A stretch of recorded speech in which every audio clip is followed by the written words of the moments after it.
are you objecting to its giving? Yes. Want to discuss it briefly, or just impose or argue, object for the record? I guess I would just object for the record, Judge. Okay. All right, then. I'm not going to decide right now because I just got your filing this morning, which was sent to the clerk in Kenosha. They sent them to me directly, and I know you're not familiar with that procedure. So, Okay. and actually, I wish less people had my email right now. But I think that's probably a common feeling.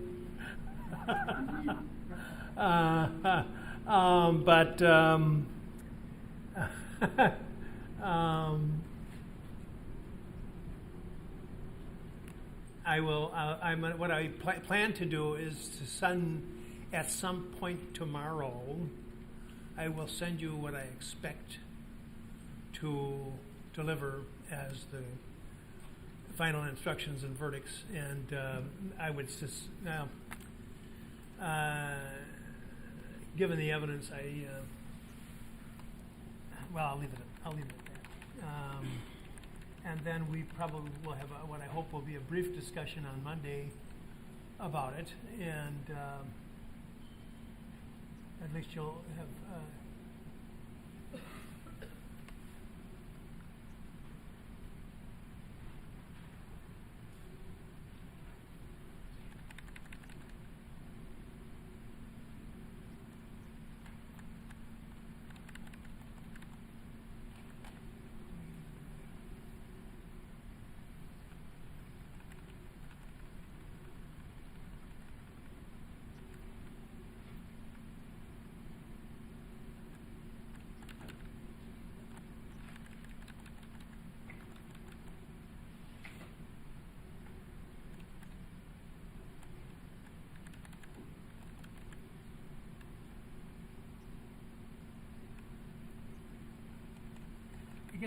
I guess I will talk about it for a minute.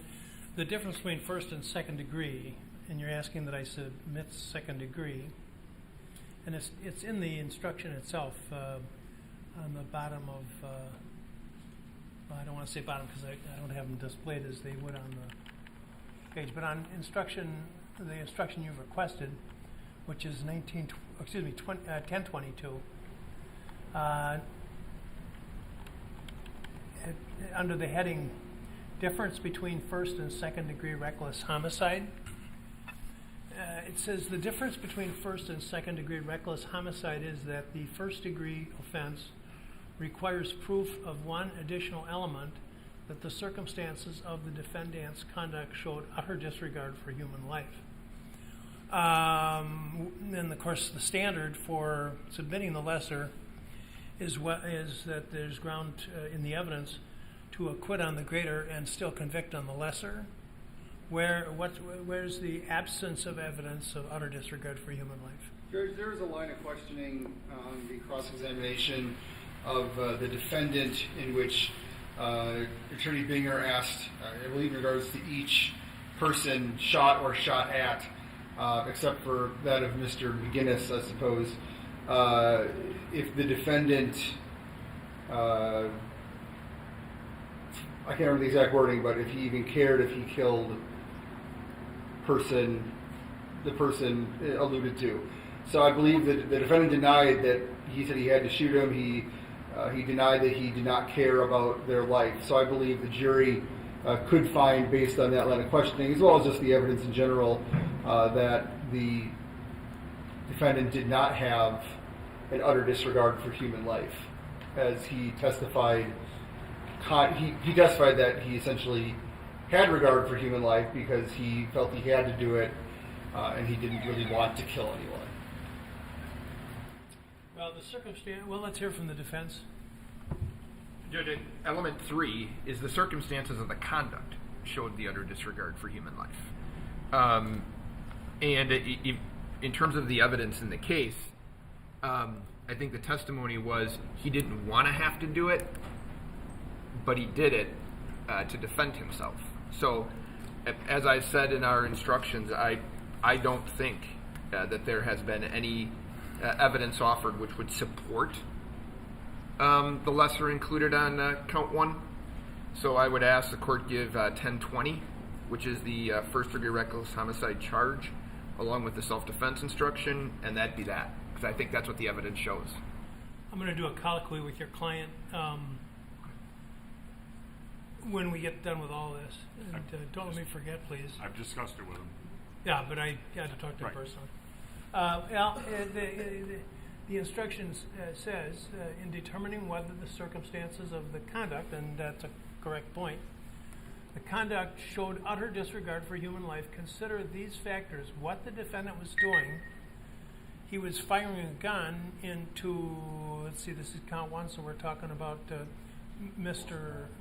Rosenbaum. He's firing a firearm 4 times into a human being with fatal consequences. Why he was engaged in that conduct, how dangerous the conduct was, well, that's self-evident. How obvious was the danger, that's self-evident. Whether the conduct showed any regard for life, and all facts and circumstances. I don't see it, and I don't see it. Help me out where I'm going wrong. Well, Judge, he was asked if he, not only did he, how he felt about killing them, but if he knew that his conduct would have killed him, and that firing that gun would have killed someone. This element is on first degree, which is what we're not talking about, is whether he knew or was practically certain. And we're talking about reckless homicide. So, I mean, to fire a gun 4 times into somebody, you don't think you'd know or have or be practically certain that that could have fatal consequences? I would, but the defendant denied that it would. He didn't. I didn't hear him deny it. He said he was protecting his own life. I thought he was, when he was being asked repeatedly, and correct me if I'm wrong, he was asked repeatedly questions along the line that you indicate, and he responded, I was trying to defend my life. He was also asked the line of questioning, you knew if you shot 4 shots that you would kill him, and he denied that he would have that knowledge. So I agree that, I obviously think that it's utter disregard, because that's what we charged it as, and that's what we have presented to the jury, but I believe a reasonable jury and a reasonable juror could, based on the defendant's own testimony, not find utter disregard for human life. And that's the standard, not what we think, but what a juror could do. I wish I knew the exact answers that were given. I'm not sure, and I when I say that, that doesn't mean I'm embracing your interpretation of what that would mean, but it I would want to be sure exactly what was said anyway. So, are you able to identify when in the examination? Because you had a very lengthy examination.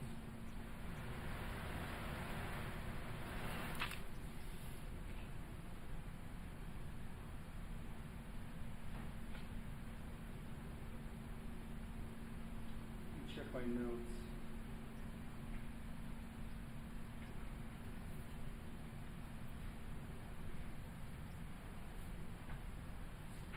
And, unless it's crystal clear, my suspicion would be if it turned out that the defendant would be acquitted, well, not acquitted, but if the jury returned a verdict on second-degree reckless endangerment with this description of what constitutes the crime, if they returned a guilty verdict over the defendant's objection, I would expect to be reversed.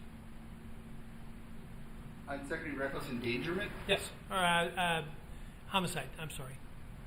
So, you're saying if the jury finds the lesser On this charge, and the defendant objected, over the defendant's objection, and you accepted it, right? you felt it would be reversed? Yes. Unless you can come up with this crystal clear language that the defendant, and again, we're back to the circumstances of the defendant's conduct showed utter disregard for human life. So I think his thoughts on the subject would be relevant, would be a legitimate factor, but when I consider the others, what he was doing, firing into somebody 4 times, why he was engaged in it, there was dispute about that, but either it was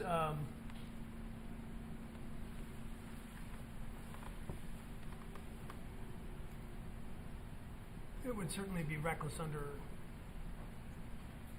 any circumstances, and except under privileged circumstances. How dangerous it was, how obvious was the danger, and whether the conduct showed any regard for human life. And if anything, it seems to me he would have indicated, if you interpreted his answer, it would be an indifference. Although he did say at one point that he didn't want to kill anybody, but it would be an indifference, because when he's asked about his intent, what was the question you're saying again? There was a line of questioning on if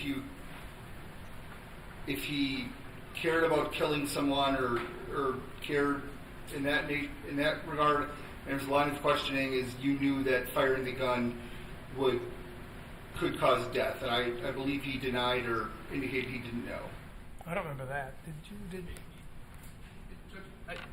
Everything that he said, I mean, the reality is everything was an intentional act. Now, they haven't charged it that way, and I appreciate that. But looking at the definition of utter disregard under the statute, I'm not going to repeat. I'm going to hold the same ground that you've already done. Firing 4 shots, we have evidence that the man grabbed the barrel of the gun. So we're talking about a distance of inches, not always feet, but in some situations, inches.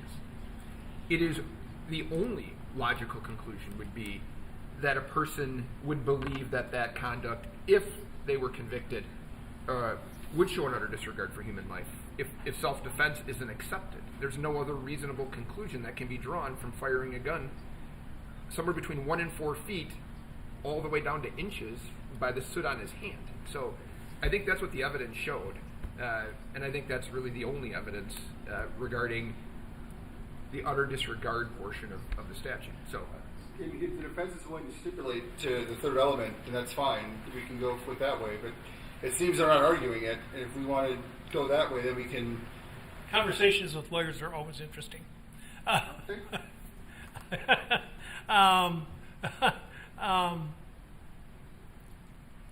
And if they're not willing to stipulate, then obviously there must be some disagreement, or they must be trying to argue it. So I believe that there is a basis. I cannot recall at this moment precisely where in the cross-examination it occurred. Obviously, it was lengthy, and I wasn't the one conducting it.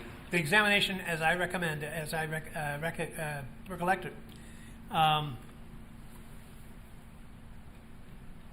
was that the defendant was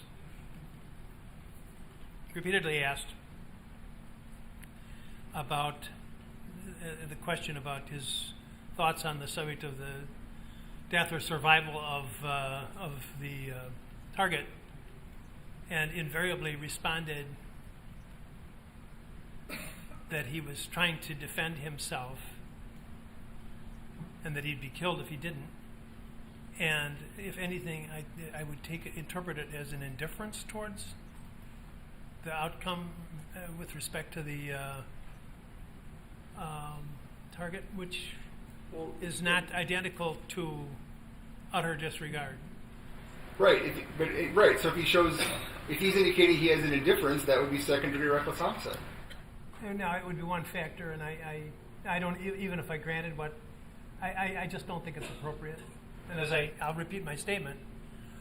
If I were to give this instruction over the objection of the defense, and the jury found a verdict on it, I would expect to be reversed.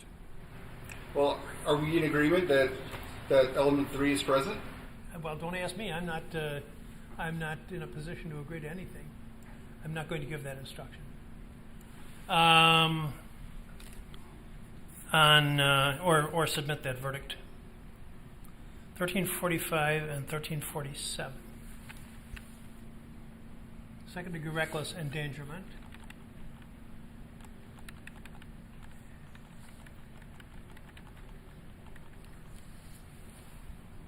So it's essentially the same issue. Yeah, it is. So, any additional argument on that? It would be the same for count 3 as well.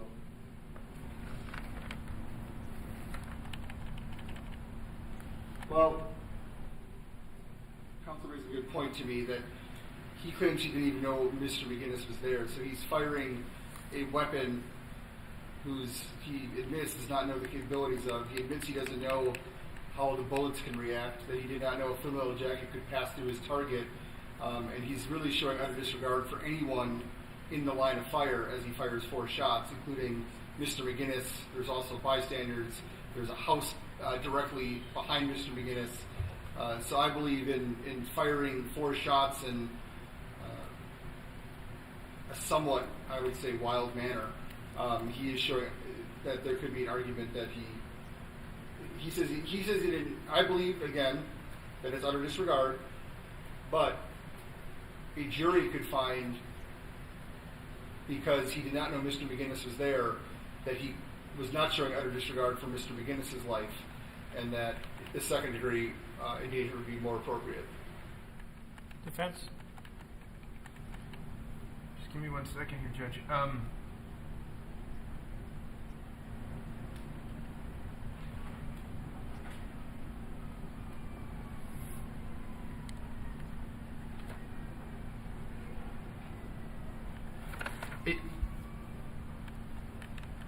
Because it stems from, and tell me if I'm wrong on this, because it stems from the actions involving Mr. Rosenbaum, which this court believes the proper instruction deals with the utter disregard for human life of Mr. Rosenbaum. Those actions, to me, are intertwined with the charge involving Mr. McGinnis. No, I don't think so, because I think the instruction anticipates that he could have utter disregard for.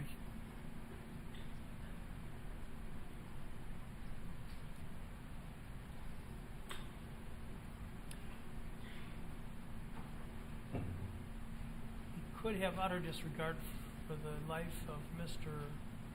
Rosenbaum,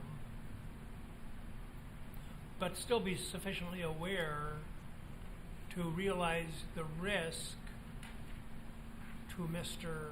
McGinnis, and then he, under the law, as I read it, he would have the obligation to exercise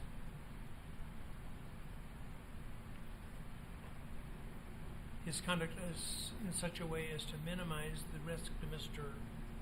McGinnis, whether privileged or not. He would, even let's talk about his conduct being purposeful, even though it's not charged.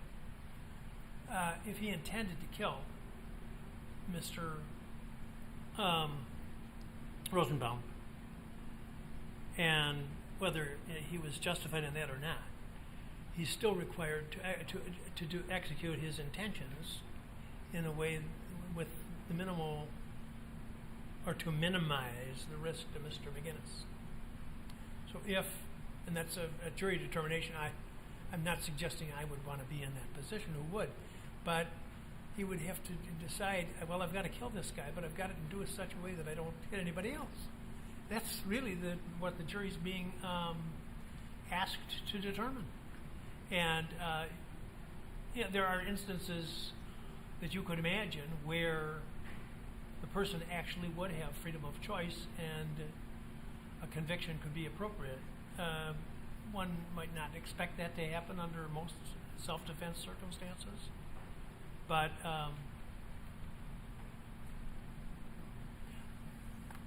although for an intentional, then he'd be guilty because he intended to kill someone else. And here's my only argument is, I think the testimony was the bullet that has endangered McGinnis passed through Rosenbaum. right? That Rosenbaum was shot. There's 5 wounds with 4 shots, so he didn't miss. So the reason that I'm kind of hung up on the utter disregard for Rosenbaum is if he would have missed, I suppose, and you could say that shot was a wild shot. But he was using steel-jacketed ammunition. Bullets are bullets, Judge. No. No. I'm picking at hairs because that's what we lawyers get paid to do. But, and of course, if we were in the jury room and we'd laugh at each other for the things that are being said. In the eyes of the jury, they could theoretically,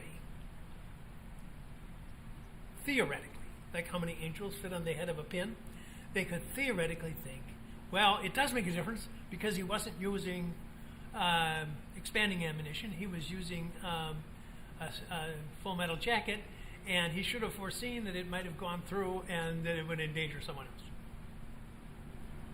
The defendant also denied knowing he was there, so the jury could very He easily... did. He did indeed. That was my next point. My only argument, Judge, was that if he's using utter disregard, or the jury believes there's utter disregard as it relates to Mr. Rosenbaum, the charge as it relates to Mr. McGinnis directly relates to the bullet that went through Mr. Rosenbaum's hand or head or whatever it is, right? So that's why I'm saying if it's that for Rosenbaum, it has to be the same for McGinnis, only because there's not a wild shot. He didn't miss. He wasn't spraying. Nobody's alleged anything like that. You could say that in your argument, couldn't you? We If could. they left this on their verdict and you had to argue it, you could say. I certainly could. Pardon me? I said I could. The evidence does show that he essentially missed the 3rd or 4th shot. There's a graze wound that then traveled who knows where, possibly towards Mr. McGinnis. So this is not as though all 4 bullets entered Mr. Rosenbaum. One skipped right by him and basically had a contact wound. And the defendant says he didn't think he was there. So a reasonable jury could find that how do you show utter disregard for Mr. McGinnis when the defendant claims he didn't even know he was there? I'm going to think about this one. My inclination at this moment, to repeat my former statements that have caused some consternation, my bias would be in favor of submitting that verdict and giving this instruction. But if it shows up on your doorstep, your email doorstep tomorrow at some point, and it isn't in there, don't be terribly surprised. All right. Count 4.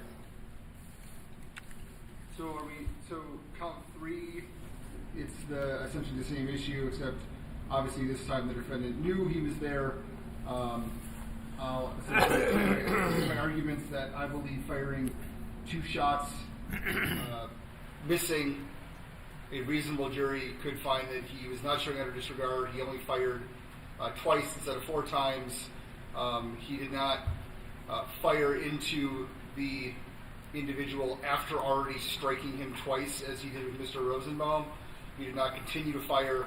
So I believe the mere fact that he fired twice and did not hit a reasonable jury, and again, we believe that the first degree is the most appropriate charge, but a reasonable jury could find that because he stopped firing, he was not showing utter disregard. We are talking now about a jumpsuit. Jump kick. I prefer blue hoodie man. What do you call him? Blue hoodie man. Blue hoodie man? He becomes a jump kick man once he kicks him in the face. No, touch dude.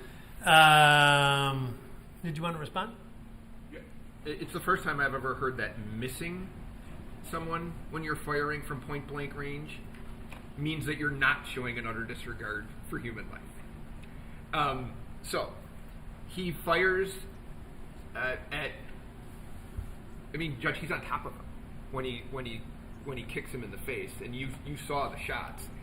It is difficult to ascertain an argument that a jury would believe because he stopped shooting or missed from point blank range with an AR-15 that he wasn't showing utter disregard for human life. I don't think that's a logical argument.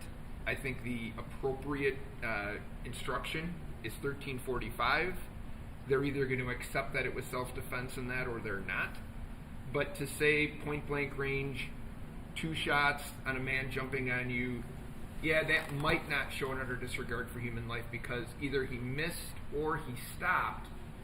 I don't buy that as logical, and I would ask that you just give 1345. If his conduct, the standard for the lesser included, I think, is still there is ground in the evidence for acquittal on the greater and conviction on the lesser. The same set of facts. What's the difference between what you're charging and the lesser? I've stated what I believe the difference is. My worry is that the defense, who is, I've asked now a couple times if they're just going to agree that there's utter disregard, and they've not agreed to do that, is that they're going to get these instructions and then argue it in their closings, and then we are stuck. So I would like some sort of limitation. Why wouldn't they argue in the closings what the instructions are? That they will argue that there's not utter disregard. That they will argue the opposite of what they're saying now. No, I'm not hearing that. Well, then why not agree to it? If they are agreeing that there's They'd be utter nuts. disregard- That's why. How would that be? What's that? They'd be nuts. Why in the world would they concede an element like that? Well, they're conceding it right now. No, they're not. They're discussing it for purposes of whether or not the lesser included should be given. They're saying they're not conceding all your evidence. They're saying it's hard to believe that this would constitute or not constitute utter disregard for human life. Let me repeat the question I just asked you. This is not. I don't think there's a dispute in the evidence as to this individual, Mr. Jump Kick Man. The video is claimed to depict that he kicked the accused in the head. That the accused turned and fired at him twice and missed. On what ground could they convict him of the lesser without having convicted him of the greater? Well, I'll stand by the prior arguments of the defendant's own statements, and also I think it does make a difference that he shot 4 times at Mr. Rosenbaum after he was already crumpling to the ground. The fatal shot was as he was falling to the ground, and he stopped shooting at the man in the blue hoodie.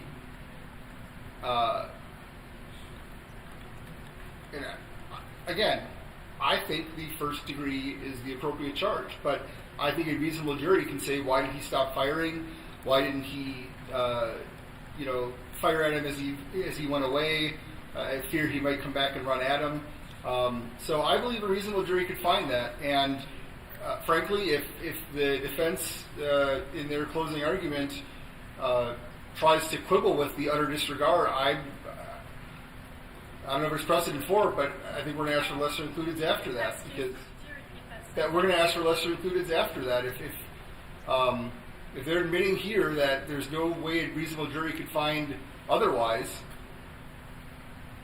if they're agreeing to that, that's one thing. But if they're agreeing to that, then why are you asking for a lesser included? Well, they're not agreeing to it. But I understand. I actually do understand what you're saying, I think. But let's do it again. Let's talk about the incident involving Jump Kick Man. What he was doing, what the defendant was doing, firing a gun at a human being. Yes.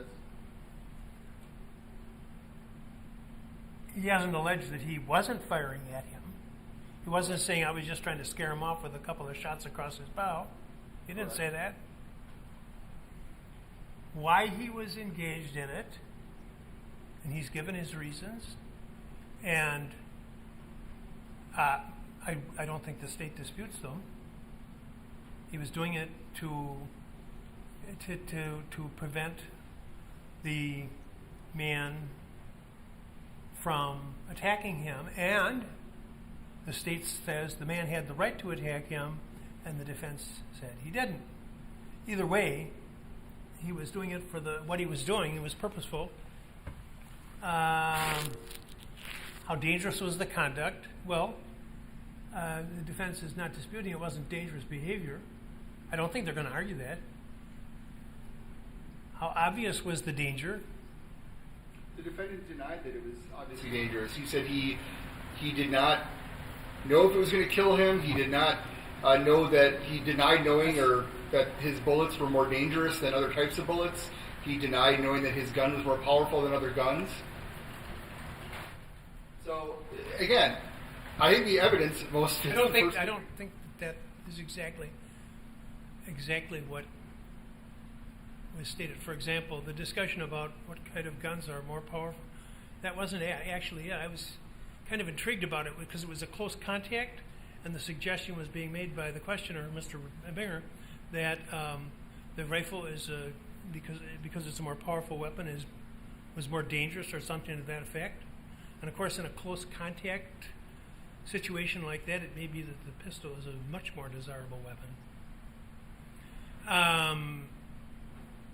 But I thought that discussion was focused on that type of issue rather than your claim that the defendant was suggesting his weapon wasn't dangerous?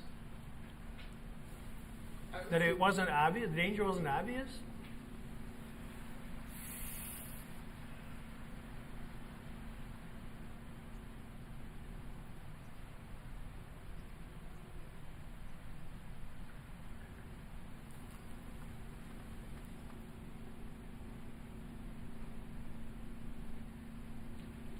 Judge, in his testimony, the defendant said, essentially, I was in fear for my life, but I didn't mean to kill him.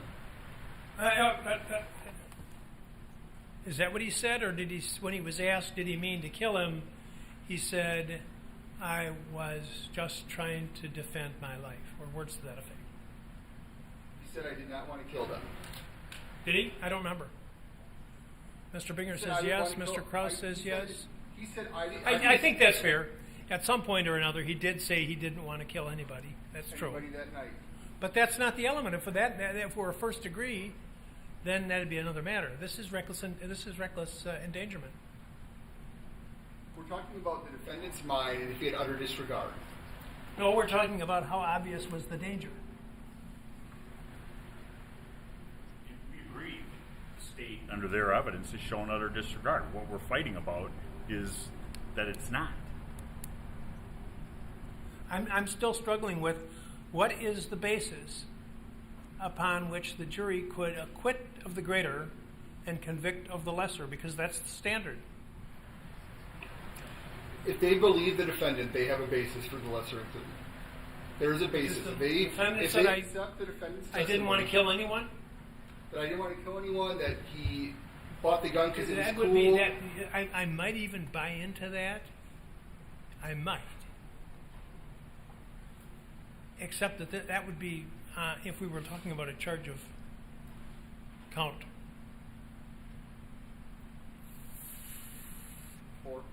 Four. Because intending to kill is not an element of this crime. But it shows whether or not he had utter disregard. If he's firing and not considering. You're getting to the ultimate fact. I'm telling you what the factors are in determining whether there's utter disregard, and you're telling me that one of the factors to be considered on whether it's utter disregard is utter disregard. That doesn't make any sense.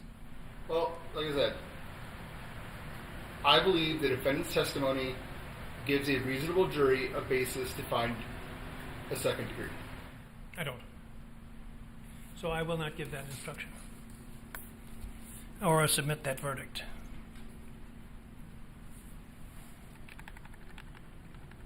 And the reason is because I do not feel there is a basis in the evidence for acquittal on the greater and conviction on the lesser.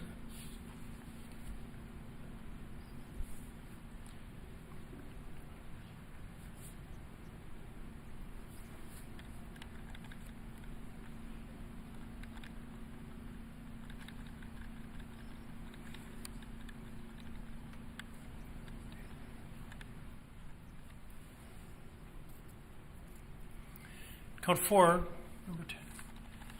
You're asking for 1017, which is you're asking for 3 lessers. First, you're asking for first degree intentional.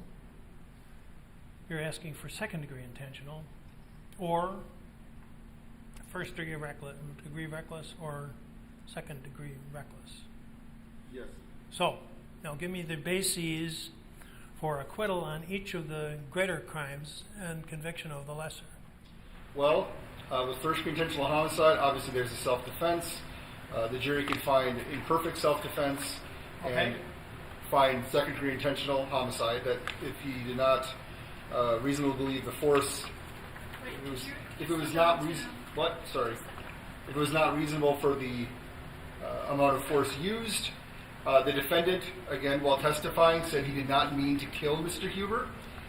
So they could find from that alone that there is not an intent at all and go to the first degree reckless. And then we're left with the argument that we've been having all morning thus far, which is whether a second degree reckless showing utter disregard would be appropriate. The defendant said he didn't mean to kill him. The defendant gave his reasons why he thought he had to shoot him. But again, I believe he indicated he denied that he knew it would kill him. And essentially it's the same argument that's been being made all morning. But I think it's quite clear that in a self-defense case, second degree intentional is appropriate because the jury could very easily find in this case that it was not perfect self-defense. As a person who is running at him, being told or perhaps even witnessing himself that the defendant has already shot someone and gravely injured them, has already shot at another person missing, and then gone in to try and disarm him, the jury could find that it was not perfect self-defense. Are you disputing that? No, first and second. First and second, No. Intentional are okay. Yeah. Okay. So then the reckless, the defendant testified directly that he did not intend to kill him. Any dispute as to first degree reckless? No. Okay. All right. Any objection to second degree reckless? For the exact same reasons that we had talked about, Mr. Huber, I'm sorry, Judge, if you already... No, that's all right. Mr. Huber has the evidence was a rifle pointed up against his chest. I didn't hear you. He has a rifle, according to the evidence, he has a rifle pointed literally up against his chest. So the idea, under those circumstances, that having an AR-15 pointed buttressing up against your chest would not be utter disregard for human life if believed, to me that's where it begins and ends. There is no other explanation. So I think first degree, second degree lesser included, first degree reckless are all appropriate. Second degree reckless doesn't fit. Did you want to respond? I'll just stand on our arguments before. This afternoon we may review the defendant's testimony, and if I find a specific thing that I think changes it, will obviously contact the parties. Okay. I embrace the argument of Mr. Sharafsi. And count 5, you are, and that is the shooting of Mr. Grosskreutz, and that is charged as intent to kill? Correct. Okay. So the instruction I requested is attempted first and then attempted second for very much the same reasons as Mr. Huber, that a reasonable jury could find imperfect self-defense, as Mr. Grosskreutz was actually facing away from the defendant when he fired. And then the next lesser included, if they don't find intent, is the first degree reckless endangerment. So I've requested that, and then obviously I've requested second degree reckless endangerment, which we've rehashed a few times now. Defense? Judge, I don't have an objection to the lesser included on the second degree attempt. It's the same argument. The court heard the evidence. In the distance, Mr. Grosskreutz testified that he was about 3 feet away, whatever it was, from him when he was shot. The gun, Mr. Grosskreutz pointed the gun at the defendant. Mr. Rittenhouse then fired. So I think that first degree attempted first degree. Well, you can't attempt a reckless act, right? I would have told you, I would have agreed with you some years ago, but I'm not sure. I don't know the answer, and I certainly am going to have to hit the books on that. Okay. That was certainly once the law. I would have. You either are, to me, you're either reckless or you're not reckless. So I would object to any recklessness because I don't think you can attempt a reckless act. So I'll leave it at that and let the court ponder that. Well, the defendant did testify that he didn't want to kill anyone. I understand that, but I think somebody would say the behavior is either reckless or it's not. I don't know how you can attempt to be reckless or attempt to be negligent. I don't know how you can do those things. Judge, if I may respond, I mean, we just basically agreed on the comment by Mr. Huber that reckless homicide was appropriate. Mr. Grosskreutz did not die, so the appropriate charge at this point would be the first degree recklessly endangering safety. The jury could easily find that the defendant intentionally shot Mr. Grosskreutz, which is not, I guess, in dispute, but that he did not mean to kill him. The defendant said multiple times, "I did not want to kill anyone."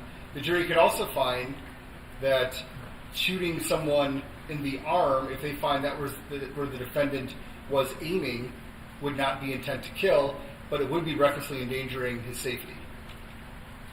If the jury does not obviously find that it was perfect self-defense. Is it a lesser included? Yes. Statutorily? Yes. Yeah, I think you're right. Because otherwise, why couldn't they convict him of both?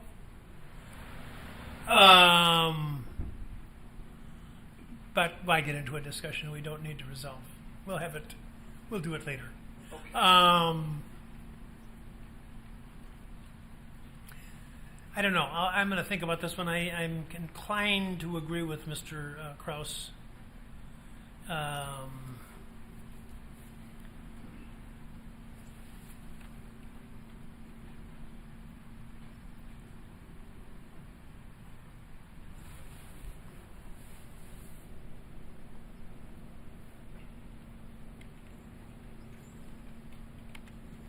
Okay. On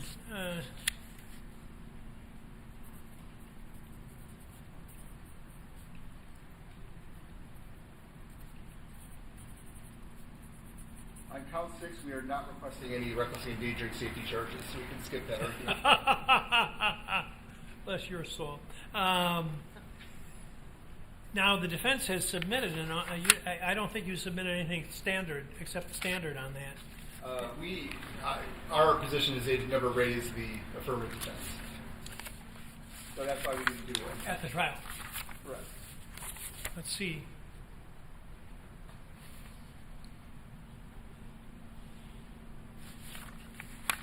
And obviously they can argue otherwise, but that's why we did not prepare one.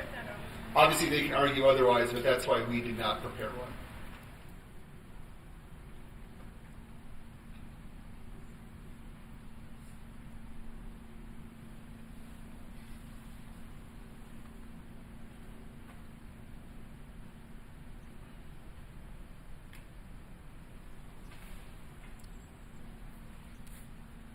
I don't recall any evidence, correct me if I'm wrong, as to the third element of the second defensive matter which you cite on the second page, on the third page.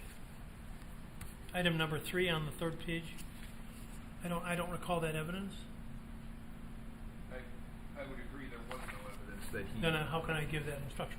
Oh, because they have the burden of proof. It's not a strict liability offense. Yeah, He was 17 years old. Yeah, if there's an absence in the evidence, that's kind of a problem for you, no? What do you mean? You would need to disprove the affirmative defense.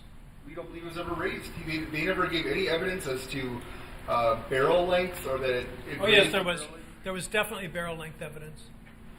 On cross-examination of a state's witness. Whenever it happened, it was there. And Well, there was- now I'm not sure. There was evidence of the length. He had the ruler out and he had measured the length of the portal. That I asked Detective Angelini. did you? Yep. assuming that to be true, then that would, and that was less than, it was, the barrel length was greater than 16 inches? Sorry. Wait a minute. Either the barrel length was less than 16th or the overall length was less than 26. That was in the evidence? What I asked him was there any, did he believe, I want to make sure I have it right so I don't misstate it. Did he believe that the barrel length was in violation of the law? What law? I mean, there may be, I don't know what laws there are. The possession of a short barrel shotgun or short barrel rifle. That's the only. That's the law. You can't Okay, have a you're gun talking that's, about, okay, yeah. okay. And that's built into Okay, this well, instruction. he certainly, come on, it's not a strange issue in this case. I mean, we've been talking about it for months. Well, and I agree with you talking about it for months, and the defense should have measured the barrel in front of the jury and said the You barrel. have the like- burden of proof. That they didn't. If they raise it, they never raised this issue. Well, did he ask the detective whether it was a, what was your question as you recall it? And this is going to be dependent upon what the actual evidence was. But what do you claim it was? When he took the gun from the Antioch Police Department, did he believe that there was a violation of the law as it related to the barrel length? That goes to his belief in what, and they never specify which law. They have to raise the issue. I understand, and I don't believe that they have. And there's no testimony on the authorization, the certificate of accomplishment to obtain authorization for hunting. There's no evidence on whether or not he has a certificate of accomplishment to obtain authorization for hunting, which is the state's position all along, is that he would have to have that. Well, they're claiming it's in the alternative. And the state has always claimed that it is not. So we're back at, well, if the court finds they raised it, which I don't believe asking a general question on the belief of a detective, that is not evidence, the belief of someone. Well, is it a belief or an observation? The way Attorney Crosby just said it was belief. We'd have to get the exact question, but I don't believe. The exact question may become important. So I don't believe that is raising it. And the defense had every opportunity. They brought the gun over here most every day the last few days. They could go to any number of witnesses to measure it and raise this issue, and they did not. They don't have to measure it. That's the burden of proof on the state. I understand that, but it wasn't raised. Is our Well, if he asked the officer, and I will have to see what the transcript says, if he asked the detective whether the rifle was compliant, or what are you claiming you said? I asked him if there was. I believe I asked. I know I asked him about it. The question I asked, I think I asked him something along the lines of, "Did you believe there was any violation for the barrel length of the gun?" That would put it in issue if the question is like that. Well, also the statute reads, "This section applies only to a person under 18 years of age who possesses or is armed with a rifle or a shotgun if the person is in violation of section 941.28 or is not in compliance with the two sections mentioned." So it's an or, it's not an and. We don't have to show all three. So they may have raised the issue with... You have to show one of the three. You have to show one of the three. No. What am I saying? No, we have to show... You have to show any of the three which the defense has put in issue. So The defendant has not put in issue the certificate of accomplishment. Correct. The defendant has put in issue the length of the barrel. And Judge, we can unpack this for a minute. So, the exception says it's a violation of the law if you're under 18 and possess a short barrel shotgun or rifle. Okay, that's one way you can be convicted. And it says or are in violation of Wisconsin statute. I think it's 29.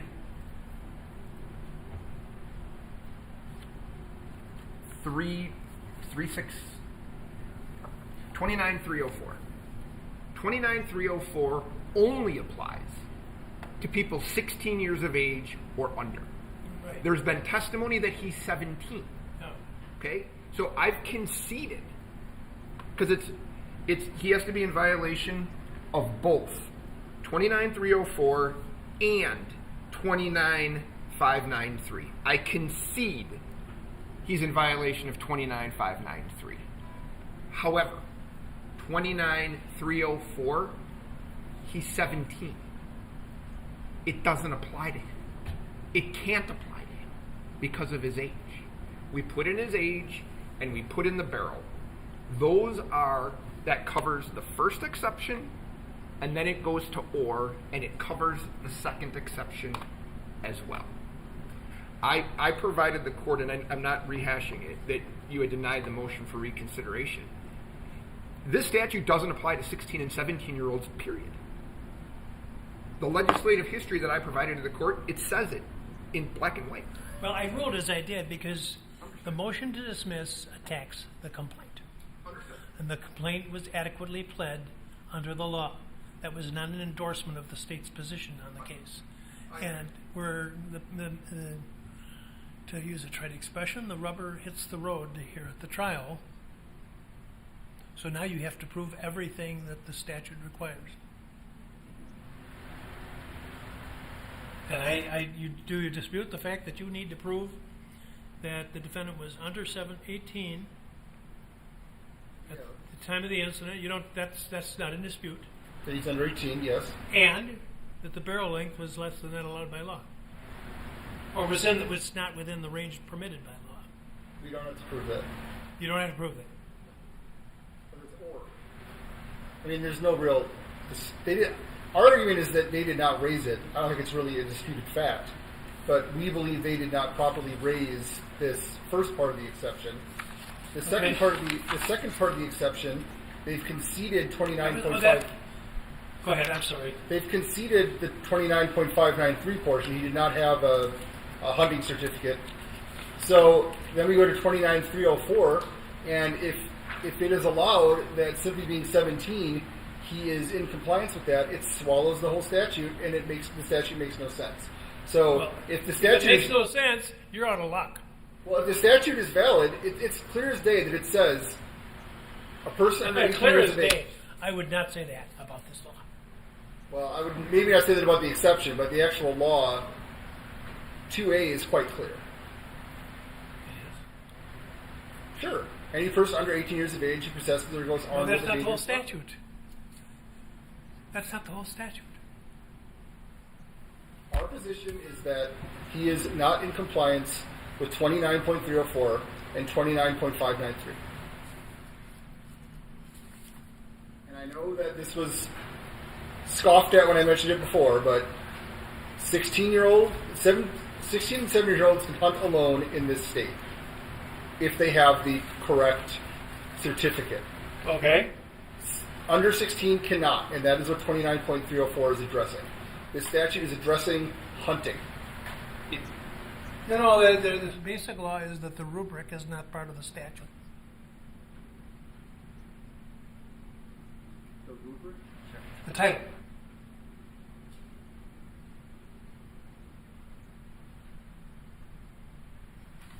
The title is possession of a dangerous weapon by a person under 18. It's not part of the statute. No, I learned it in an earlier time when we called it the rubric. That's what the statute says, though. That's what it says in 2A. And the state's position is that he is not in compliance with those two, and that they have not raised the short barrel shotgun issue. For what? The short barrel shotgun issue, but they don't really have to because they can try to raise the other part, but they have not done that either. By his age, it's raised. On the second part. It's raised. Yeah, that's true. So that's it. And I just want to make sure I've been losing this argument. It's not, Judge, there are hunting portions of that statute, and there are just simple possession portions of that statute, of 29.304. I am not focusing, and I'm asking that it doesn't apply, the hunting part. If you read the Legislative Bureau, what it says is, if you're 16 or 17, there is an exception for you to possess a firearm. It does say that. Semicolon, done. It has nothing to do with hunting. Nothing. My inclination now, once again, I'll tell you what I'm inclined to do, is to inform the jury. Let's see.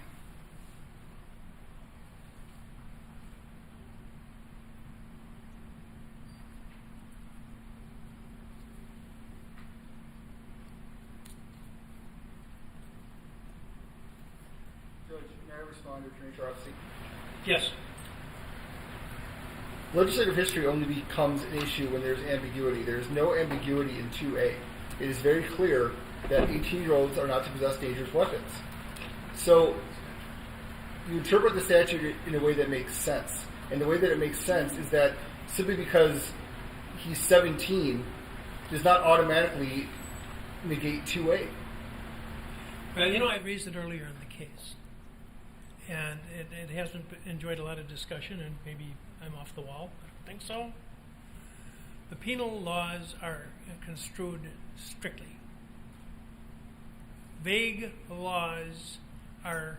Who is that emperor from way back in history who posted the laws on pillars so high that the people couldn't read them? And that's been used by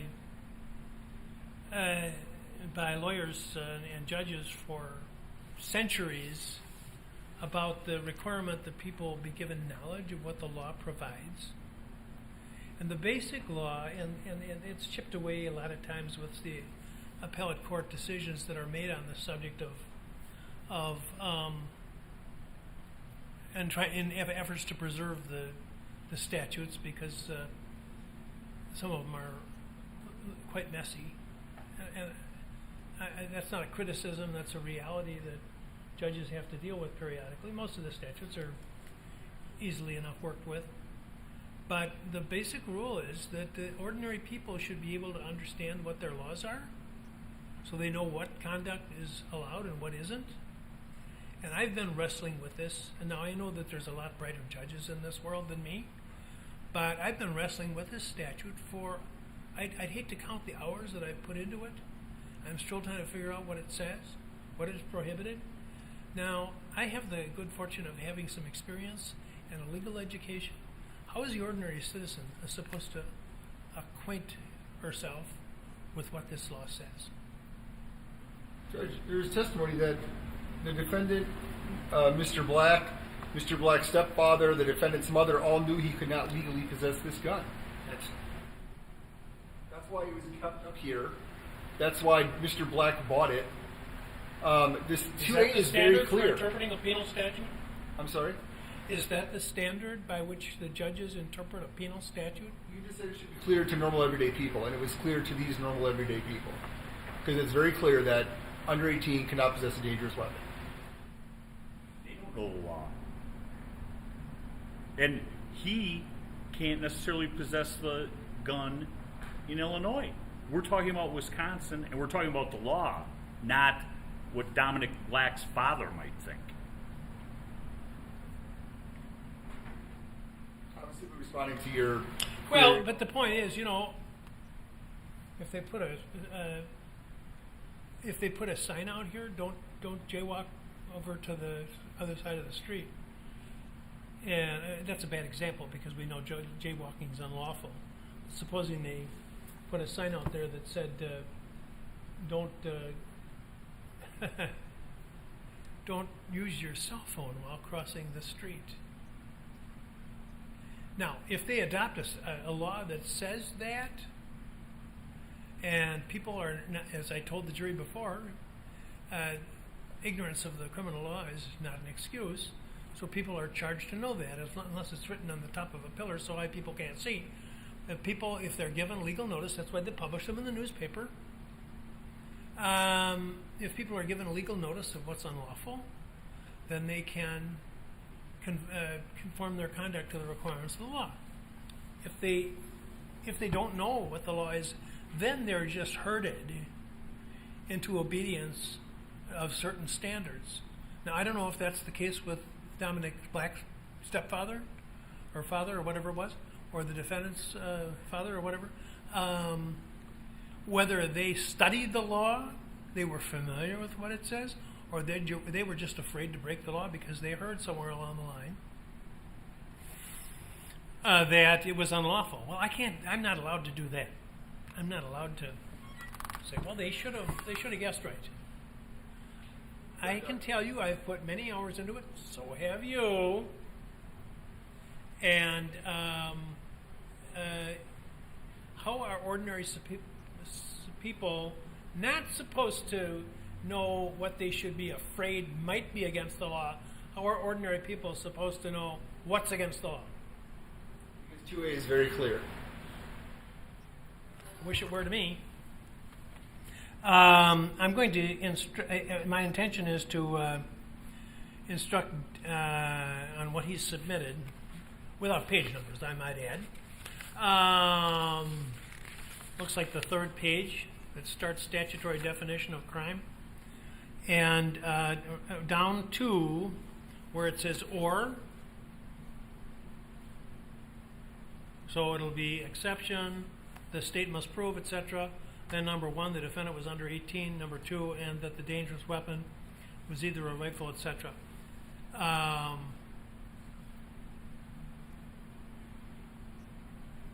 And you can search the evidence to find out if you can prove beyond a reasonable doubt that that's true, so that it can go to the jury. All right, now, is that it? The state requested the 805, 810, and 815, as well as 9. Any dispute as to those? 805, no. Okay. 810 and 815 are the retreat and provocation instructions, so yes. Okay, go ahead. Well, I guess I would ask this first, Judge. As it relates to 815, which is the provocation instruction, is the state saying the presence of Mr. Rittenhouse there is in and of itself provocation? No, we are saying that in the incident of Mr. Rosenbaum, he provoked it by raising his rifle and pointing it at individuals. So that is why Mr. Rosenbaum then gave chase to him. The defendant then had a duty to retreat. He retreated. Instead of giving notice of his withdrawal from the fight, he turned and pointed his gun again at Mr. Rosenbaum, an unarmed civilian, which he admitted he knew he was unarmed, and that continued. So, no, the provocation is not his mere presence. It's not his mere presence with a gun. We will argue that the video evidence, contrary to the defendant's testimony, shows that he raised his weapon at individuals, and that is what provoked the attack by Mr. Rosenbaum. So, Judge, yesterday, obviously you know why we were fighting about what that enlarged photo, and I don't think that's what I think that evidence is open to interpretation, certainly. I would argue to the court that while Mr. Krause can say that's what they believe it shows, I would submit to you that what the testimony is Mr. Rittenhouse is shortly before that yelling, "Friendly, friendly, friendly." I think if you look at that picture that you saw yesterday, it's open to interpretation. We know he's wearing a strap from the harness over his shoulder. The other thing that if you look at the picture closely, he's standing like he would be firing or pointing that gun like he's left-handed. So if you look at the picture, his left foot is back, his right foot is forward, and he's open like you're looking at me now. So in every other instance where you observed a gun being fired, he's firing it from the right side with his strap as his gun hangs this way. Now they're saying that photo shows that he was standing and picking the gun up and doing it left-handed. I think that photo is open to interpretation as to what it is. We believe that it shows a side mirror of the Duramax and part of his strap from his firearm, or from his sling. That's open to interpretation. I completely understand that. However, you also heard testimony that from this person from the state crime lab, who said he couldn't really answer, and I don't know what you thought of his testimony yesterday, but he really couldn't answer a lot of questions on, and that's why color was so important yesterday, on how the pixels work, and he couldn't say what color those pixels add, and I think that's relevant. Now, it is our position, and I think the testimony supports the idea that Mr. Rosenbaum provoked the attack. That Mr. Rosenbaum provoked the attack. Mr. Rosenbaum, there's testimony from two people that Mr. Rosenbaum threatened to kill Mr. Rittenhouse if he caught him alone. You heard the testimony that Mr. Rosenbaum yelled, "Gun, gun, gun," and then you know what was said after that. He's chasing him down. He yells, there's been testimony that Mr. Rosenbaum yells, "F you," before this happens. Mr. Rosenbaum has a gun pointed at him in the parking lot and doesn't stop running toward Mr. Rittenhouse. And if you give 815, which is the provocation instruction, I would submit to you the only way that Mr. Rittenhouse then can be acquitted or found not guilty of the charge is, one, he exhausts every other reasonable means of escape. Two, he withdraws from the fight, and fight is the language in the instruction. And three, he provides... Sorry. Well, go ahead, finish, and then I'm going to tell you why I don't agree with what you're saying. Okay. Well, I'm looking at 815, but... But I'll interrupt you now and tell you. Okay. You said if I give that instruction, Yes. then the only way. No, the jury may not believe the predicate facts upon which the instruction is based. So he could be acquitted as long as the jury does not believe that the defendant's behavior was provocative. That's the first line of the instruction. Say that again? That's the first line of the instruction. What? You should also consider whether the defendant provoked the attack. The defense is still able to give forward their version of events. We have multiple videos in addition to this photograph, and also a defense exhibit number 41, which has its circle on there where the defendant is raising the gun at someone in front of that Duramax. That's an exhibit they have gotten into evidence. So there really wasn't much dispute of this until a few days ago, and that's fine. They can dispute this fact.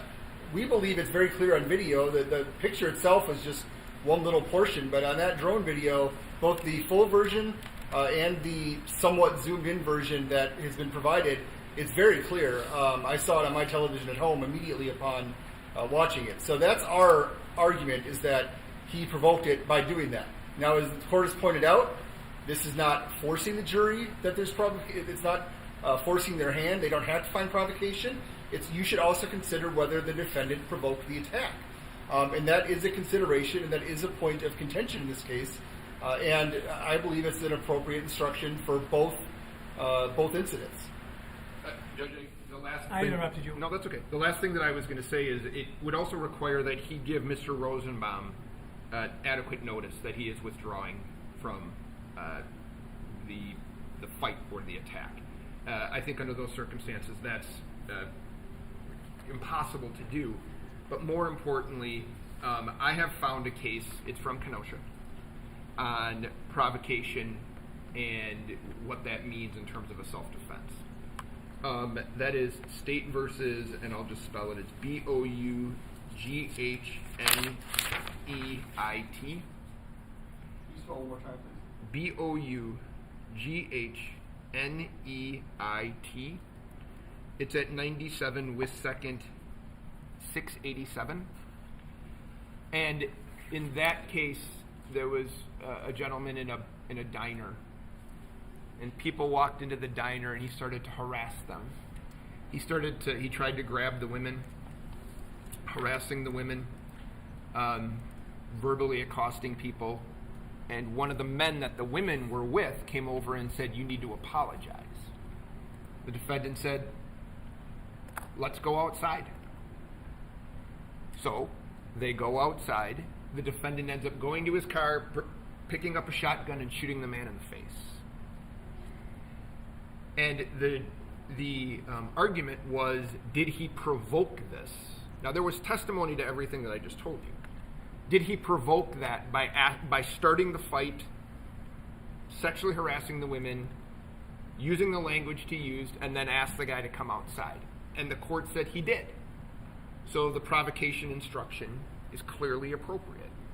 I don't believe there's sufficient evidence in this record to support the idea that Mr. Rittenhouse provoked this attack. I don't think that that's there. So I understand that it doesn't require that they follow that and say, well, he did provoke it, but I think there has to be evidence to support that. And I don't think that photograph in and of itself, which is obviously open to interpretation, supports the idea that they have to or should consider whether or not that was provocation at that point. May I respond? I agree the photograph alone would not give the basis for provocation. The photograph is the last piece of evidence that was submitted on this. Detective Antorini testified to it. We have pointed it out on videos. We pointed out to the defendant on the video, and he gave what I believe to be a lame explanation for it. And again, the defense's own exhibit has it circled on there as it happening. So I believe there's plenty of evidence that Mr. Rittenhouse did raise this rifle and pointed at someone off in the distance, actually Mr. Zeminski. And let's not forget also, I've not given my full argument on provocation yet, the FBI video. Well, let me go back. The Corey Elijah and the Drew Hernandez, actually Frank Hernandez videos, shows the defendant walking behind Rosenbaum, Mr. Rosenbaum, on the way to this car source area. At some point, Mr. Rosenbaum begins running. We see that on the FBI plane footage. Our argument is that Mr. Rittenhouse then begins running and following Mr. Rosenbaum. That he follows, if not the whole way from the Ultimate gas station, then Mr. Rosenbaum starts running. That provokes the defendant, who is actually very slowly and casually walking for quite some time, seemingly, to then go and follow Mr. Rosenbaum there. He then, and the defense's argument is that this is some sort of ambush. And I don't know how you ambush someone that you don't know they're there, but we'll put that aside. What? I don't know how you ambush someone you don't know is coming, but we're going to put that aside. So the defendant runs onto the scene and then is seen by testimony and video evidence gently putting the fire extinguisher down. He says he dropped it, but he places it on the ground and he raises the gun, and I disagree about the left-handed thing that Attorney Trofsky just said, and raises it at Mr. Zeminski. That is all in evidence. It's in a defense exhibit. Can I see that? Is that readily available?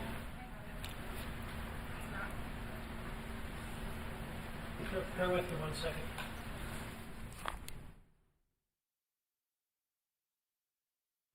The state's position is that the running after Mr. Rosenbaum probably in itself is enough to provoke the attack, but putting that aside, certainly raising a gun and with no basis for any kind of self-defense. There's no one around him at the time except an individual in a wheelchair who's behind him.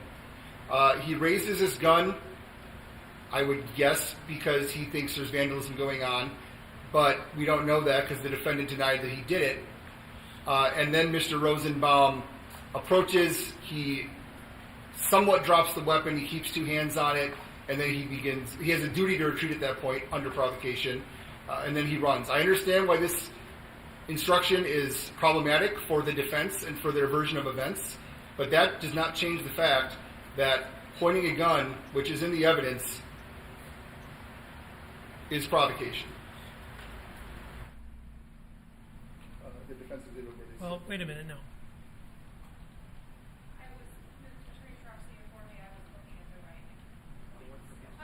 Oh, you see if you can find it. Which exhibit are you talking about? Talking about the compilation video that the defense put into evidence, I believe it's 41. I have it on my screen right now on my computer, Your Honor. Then you said, we'll see if you can match it up with what she's looking at. Then you said that something about the one person running after another was provocation. Well, how is that provocation? We're talking now about you're alleging that the defendant was running behind Mr. Rosenbaum, and that was provocative? That he chased him there. Your Honor, you can talk all about the evidence. He's walking, especially in the video that was put in yesterday through Mr. Hernandez. Yeah. He's walking within steps. Rosenbaum and Zeminski are lighting the garbage can on fire. He sees my client walking down the street with a fire extinguisher, and there's fires down at Car Source. Mr. Rosenbaum knows where he's going. He's already threatened to kill him. He sees him coming. He's got very distinct purple gloves. He goes down and he lies in wait. There's no chasing going on whatsoever. Where's the chasing? And how? Where is the chasing? And how is that provocation? The provocation is the raising of the gun. Oh, so because a moment ago you said that the chasing was provocation, I believe it which adds, of course it could be I believe it adds if to it's the in the evidence. I'm sorry. I believe it adds to the provocation that he chased him there and then immediately raised the gun. He wants the instruction, and then he's going to argue what he just said 5 minutes ago. Well, and we're free to argue that. Just like we're free not to stipulate to the third element.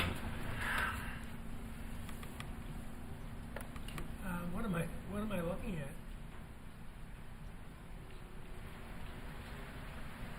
There's a circle. I don't believe it's playing yet.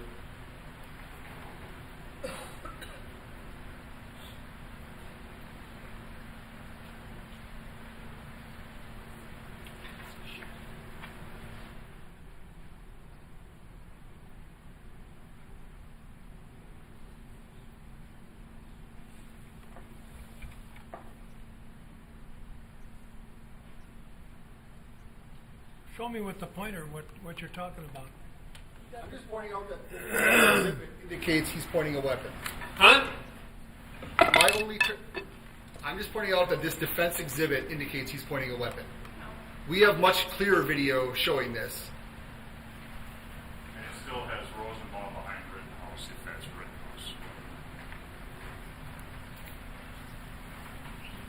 I'm going to step out for 1 second. I'll be right back. We'll take a minute.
well, I'm just rereading again.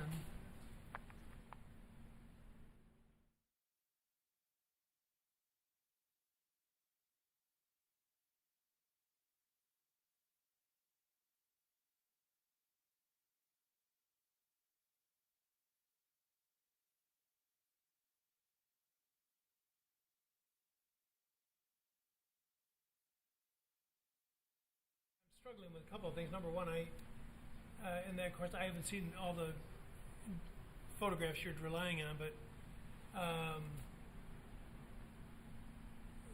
you would have the burden to prove beyond a reasonable doubt the accuracy of what you're saying. You have to disprove the defense, but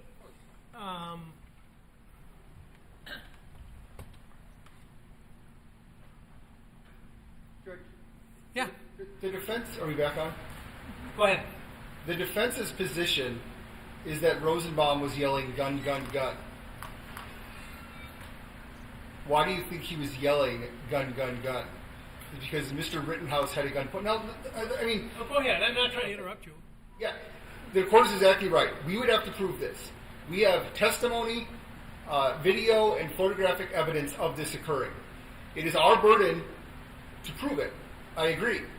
But the jury should be given the instruction that they should consider it. Because if he raised this gun, it's clear provocation. So it's up to us to present the proof, which obviously will be a central piece of our closing argument, with the, I think, 3 different videos, this defense exhibit, which at least indicates that it's there, and the testimony of Detective Antaramian, who indicated he saw this, I believe, after cross-examination or on cross-examination. And the jury can decide it. We don't have to prove it beyond a reasonable doubt to the court or to the defense right now. We have to prove it beyond a reasonable doubt to the jury on Monday. There is plenty of evidence in the record to indicate that, to give this instruction. I understand it's problematic for the defense. I understand it's problematic for their entire theory of the case that they presented in their opening. But that doesn't mean that we shouldn't get it, because we have presented evidence of this provocation, that the unlawful conduct provoked Mr. Rosenbaum to attack him. If the jury buys our argument beyond reasonable doubt, fine. If they don't, that's their prerogative. They're the fact finders, not the people in this room. We have presented facts for them to consider.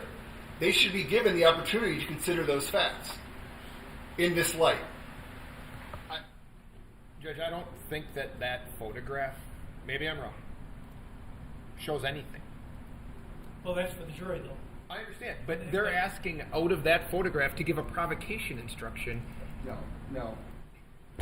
We're saying There's no other evidence. We're saying that No, just a minute.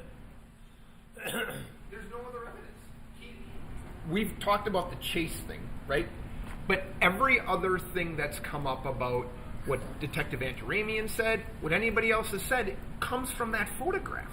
That's it. No, it comes from the drone video, and the defense attorney, the defense knows this, which is why they've fought so hard to keep this out. This is not some new revelation. It's in the police reports. There are allegations that he pointed this gun.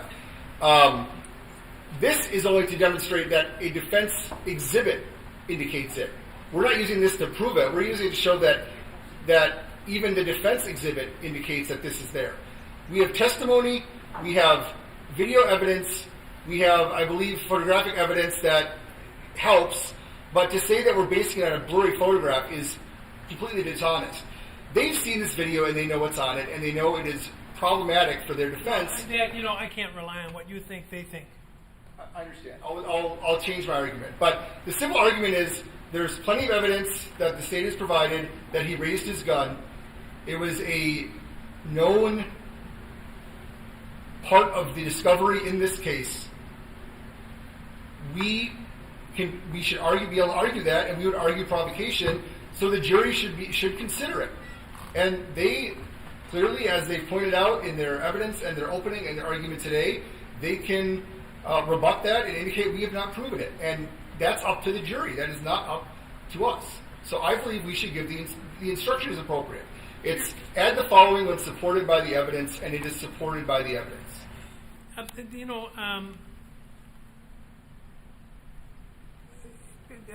there's been no secret about my lack of technical awareness in the trial here, and I thought of it. I decided not to intervene yesterday. I did ask Mr. Armstrong some questions to try to better understand what was coming off, but I didn't go further into it in spite of a temptation to do so. When I get messages from some of my friends, my few remaining friends, they come as texts, and then they start belittling me or whatever in one way or another, and it can be quite lengthy, the exchange that's going on between them and us, but they're entertaining, and so I don't know how to save text messages. I haven't figured that out, and I have a lot of things that I'm doing, so that's a low priority for me to figure out how to save a text message, and I don't want to leave them on my phone forever. I want it off so that it's clean, so when I look at it, I'm looking just at the fresh stuff. So then I do a screenshot of it, and I email it to myself to save it. But I found, to my distress, that some of them are pretty long, and they show up in my email like this, like a little ribbon down the center of the page. Some of them are even smaller than this. Well, then I go to open them up, and it's just a blur. You were talking the other day, one of you two, about it's just like a cell phone where you can expand a picture and make it bigger. Well, it's not making it any bigger. It's making it bigger, but it's nothing but a blur. That was my concern that I wanted to ask Mr. Armstrong about, and I guess I should have, for him to explain it better for me as to how that can be reliable. Because it isn't reliable for me in getting my messages on my phone. Now, maybe if I reset it to a site, I could explode it again or decrease its size again, and I don't know. But here you've got a picture, which I have to tell you, I think it's very blurry. I agree. And the picture is one of 5 or 6 pieces of evidence. So I know the defense wants to focus on this picture, but the picture is only one. We have 3 videos. One unedited, completely untouched drone video, which I think is where you see it the clearest. And then we have one that is zoomed in, and we have one that is slowed down. I believe the clearest shot is actually the original drone video. So we can present that evidence, and they can rebut it. I think you're taking the picture wrong on your phone. I'm not tech support. Pardon me? I think you're taking the picture wrong on your phone. Is that it? I think so. I'm not surprised. But these things are in evidence. You watched it on the screen yesterday, whether you formed your own opinion or not, and that was my opinion is not what counts, except to the extent that if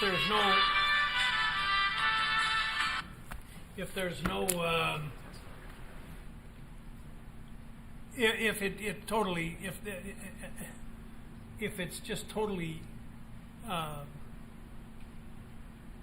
unclear, then I certainly can't give a provocation instruction based upon a picture that I can't make anything out of. I agree with you. The ultimate determination of what it shows is for the jury. It is not based you have on to the be over the threshold. It's absolutely not based on the picture. It is based on the drone video and the testimony. And this was testimony elicited, if not by the defense, then in response to their questioning. Detective Antaremian testified he reviewed it and saw it, and that was a common question to many people in this case. The photo is like the 5th or 6th most important piece of evidence. The most important piece of evidence on this point is the drone video itself, and that is unedited.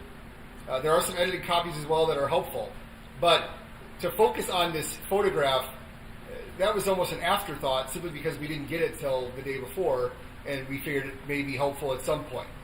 The photograph is, we may not even show that to the jury.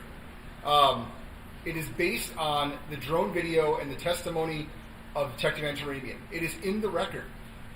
We have evidence of provocation. I can't fathom why, if there's evidence in there of provocation, which we have clearly done, why we cannot argue it and why we cannot get that instruction. The defense is free to completely call it whatever they want and to attack it. But that is why we have trials. I haven't seen it clearly, okay? I have. Oh, Your Honor, they're arguing for something saying we've been on notice from the beginning. And if they wanted to put on the evidence to prove up provocation, all they had to do was call Mr. Zeminski or Mrs. Zeminski to rebut the story that we have. They didn't put them on because Detective Antaramian, Detective Howard both know he's a liar. And they're building their whole prosecution on that without putting them on. well, they don't have to call a particular witness. But they don't have the provocation. And, you know, we had all these little things going on yesterday, and I went back to my office, and the whole essence of the problem came down to these two facts in the testimony. Examiner Armstrong took 20 hours to manipulate that photograph to get that blurry mess up on the screen. We had our expert do it right in front of the jury in seconds, and it showed what it was. And that's where the hocus pocus and adding the pixels and all the other garbage comes in, and that's what they're building their prosecution on. Again, we're focusing on a picture that is the.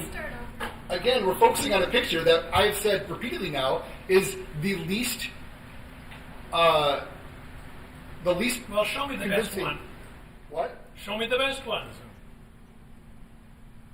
Your Honor, yesterday, before Mr. Armstrong was allowed to testify in rebuttal, we went over this about whether or not the methods he was using were appropriate, and we showed you. You walked up to the 4K Yeah. TV, and we showed you exactly what it is we're talking And about. I'm not even going to tell you what I thought when I saw it. And Judge, this is not a court trial. You're not the finder of fact. We have facts. I know it, and that's why I let it go to the jury. We have. So we're asking. That's what we're asking: is that the jury be allowed to consider the state's evidence? Is essentially what we're asking. I don't think, Your Honor, you would have allowed Mr. Armstrong to testify yesterday. I don't think you would have allowed him to testify in rebuttal unless you had made some determination that there was some basis for this. What I made a determination was that I thought the jury should make the decision. And that's all we're asking. That's all we're asking.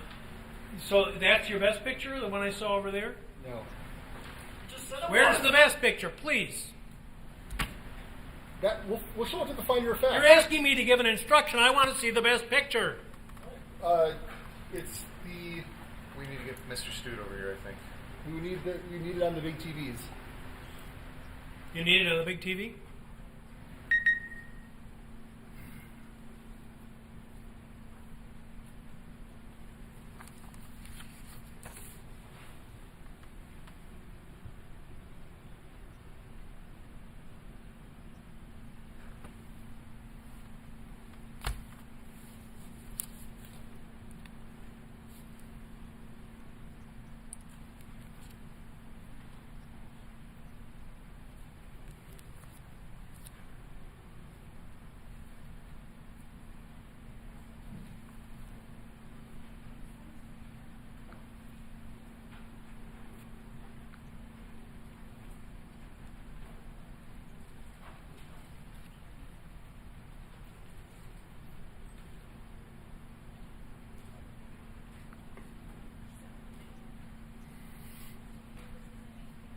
Your Honor, we have their exhibit 82, that's what we're talking about. Are you talking All about right, 82? bring it up if you would. What is that? 82 is the slow. No, I think the best picture is on the original drone or the normal speed one. 73, you say so.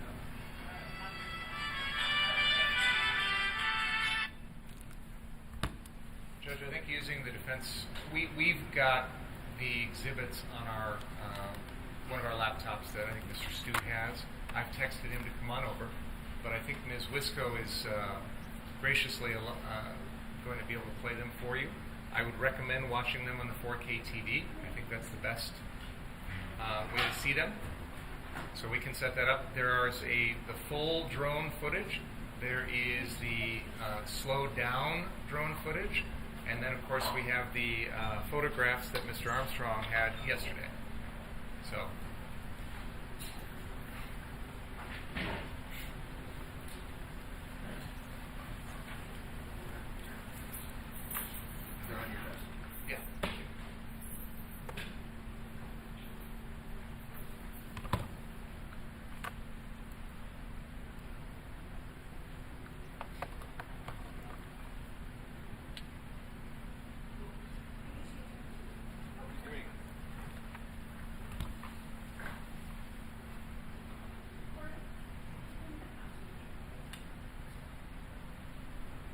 Judge, again, I would recommend, like yesterday, coming and watching on 4K TV.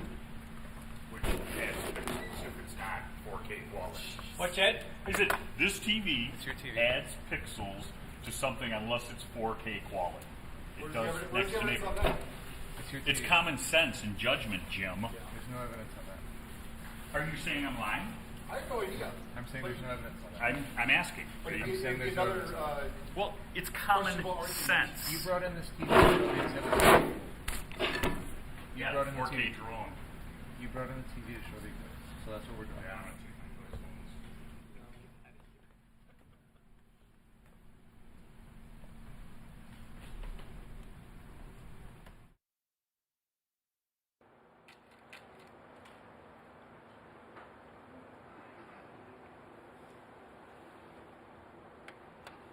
You want us to use Mr. Marciano's pointer to show you exactly where we're going? Something's up there. Okay, I'll Just grab use it. your hand. Okay. This is the unedited. Okay. Is this unedited? Yeah, this is the unedited. 73. So, Judge, we're going to be focusing your attention right here at the base of this Right. sign. Okay, that's where the defendant is going to come into. Go ahead.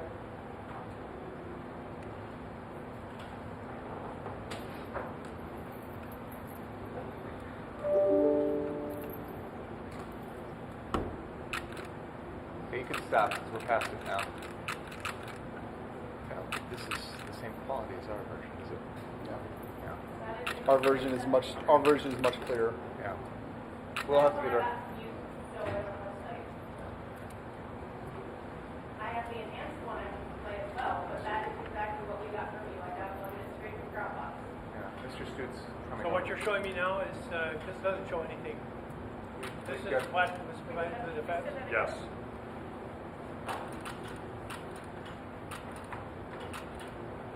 Mr. Stutz on his way. You hear it?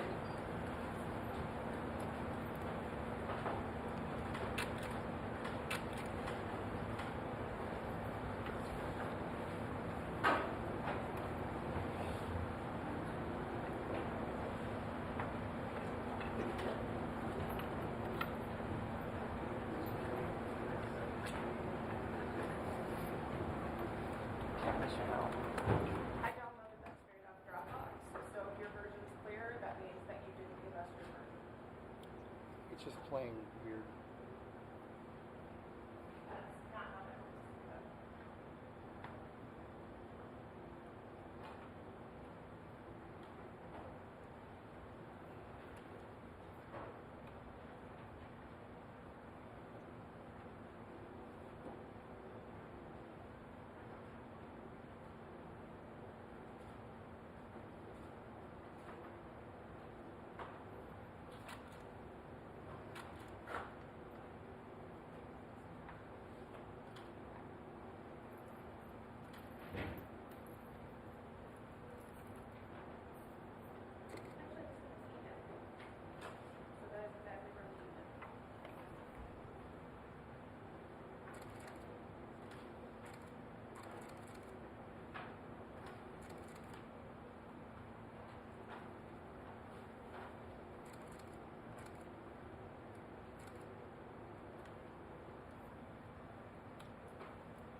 the zoomed in or the regular? This is the regular version.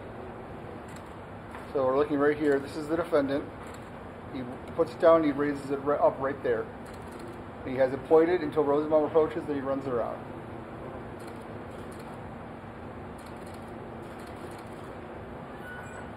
Try it again, please. Play it Try again, please. And can you slow it down? We have a slow. Not this version. We have a different version of this. That's what you watched yesterday. Go ahead and start. Right here is the gun. Right there is the gun right here. Oh, wait, no. It looks very similar to that when he points it here, Mr. Rosenbaum. Let's see again, Judge.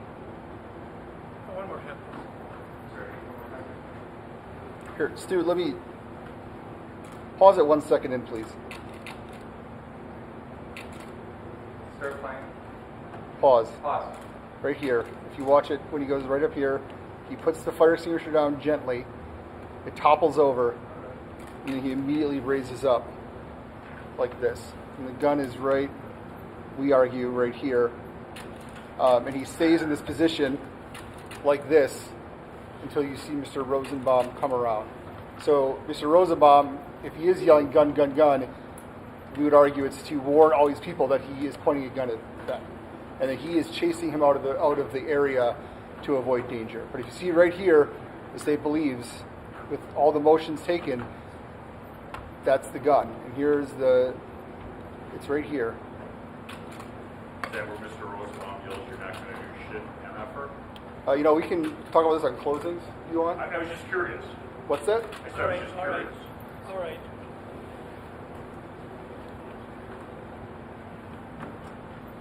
So why don't you play it from the beginning one more time?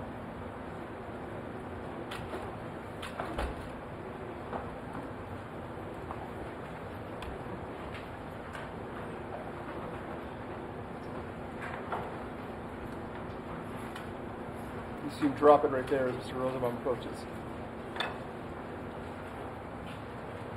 Or lower it, I should say.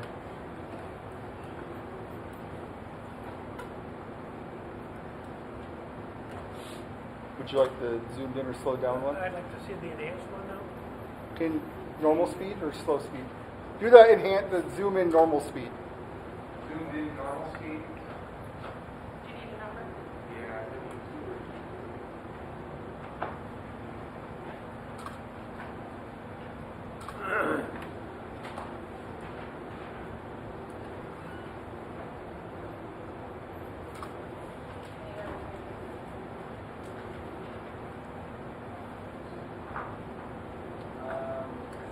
It's 81 and then 82.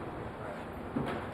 81 first. Okay, 81 first, then 82. So this is slightly cropped and normal speed.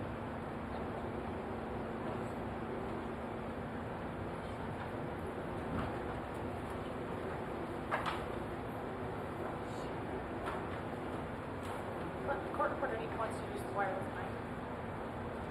Oh,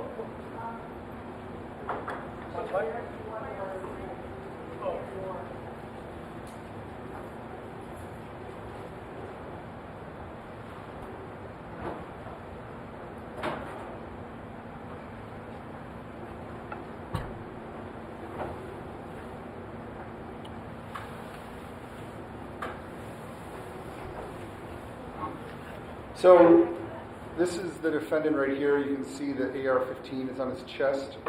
The fire extinguisher you can't see right now because it's blocked by this man in the wheelchair. But you'll see him walk up again. He will gently place the fire extinguisher on the ground, although it will fall over, and then he will immediately raise his gun up and point it at the individuals who are over here, who I think are right now blocked by this street light. But they're the Zeninskis. Okay, go, Brian.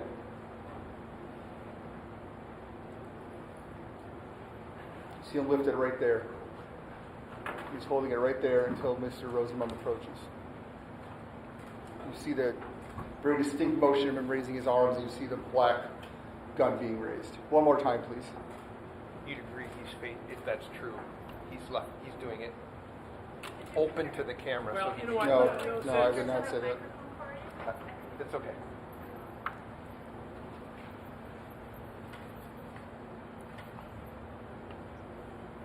So here's the gun. Puts it down and raises it right here. He still has it up right there, and then he drops it and runs. Would you like the slowed down version? Yeah, please. Slowed down version, please.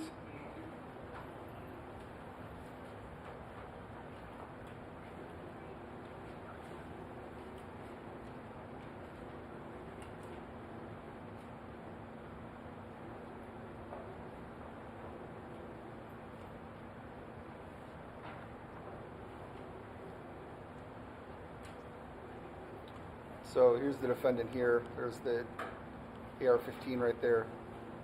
Play it, please. So he's coming into frame. He drops the fire extinguisher and he raises it right up.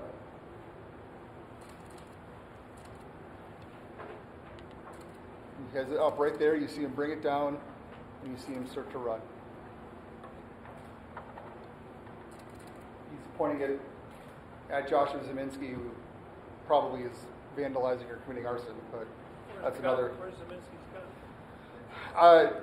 We don't believe he has his gun out at that point. Wait a minute. Wait. He fires it. I didn't hear what the judge. I'm sorry. I said, where's Zeminski's gun?